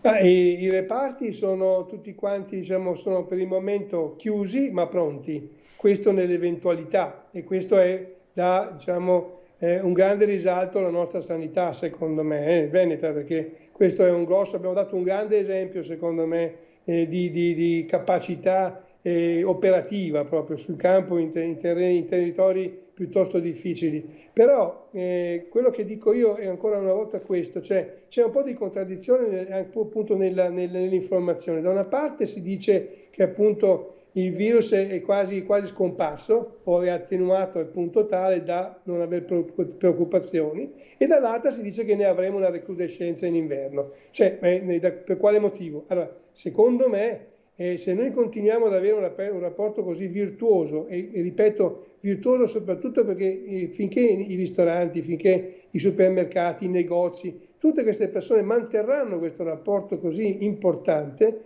noi avremo sicuramente, diciamo, saremo in grado di limitare l'effetto virus. Poi è chiaro che d'inverno cosa succede? D'inverno ci sono un sacco di altri aggressori e quindi il nostro sistema immunitario potrebbe essere messo in crisi se questo virus cominciasse a circolare. Infatti mi viene quasi da dire che se noi manteniamo questo rapporto così, anche l'influenza sarà molto meno, avrà meno effetti secondo me. L'ultimissima battuta, perché ho la chiusura tassativa, però un'ultima battuta. Oggi il presidente Zaia ha detto di aver chiuso prima regione in Italia la partita e la gara per i vaccini. Ecco, anche la comunità scientifica nazionale invita, raccomanda, consiglia insomma alle categorie più a rischio la vaccinazione. Quanto potrà essere utile appunto il vaccino antinfluenzale nella lotta anche, o forse per meglio identificare eventuali casi Covid in autunno? Certo che sì, sarà fondamentale, perché se il paziente che ha i sintomi influenzali, ha fatto il vaccino antinfluenzale e non guarisce, ha dei focolai che sono simili a quelli che abbiamo visto nei mesi scorsi, la probabilità che sia da coronavirus è molto alta. Per cui sarà fondamentale vaccinarsi. Fondamentale. Grazie davvero al dottor Carlo Pomari, responsabile della pneumologia dell'ospedale Sacro Cuore Don Calabria di Negrar. Grazie dottore, a risentirci a presto. Grazie mille, buona giornata, buon lavoro. Noi siamo in chiusura, torniamo con la nostra edizione straordinaria delle 17:30 puntuali. Grazie per l'attenzione e buon proseguimento di giornata.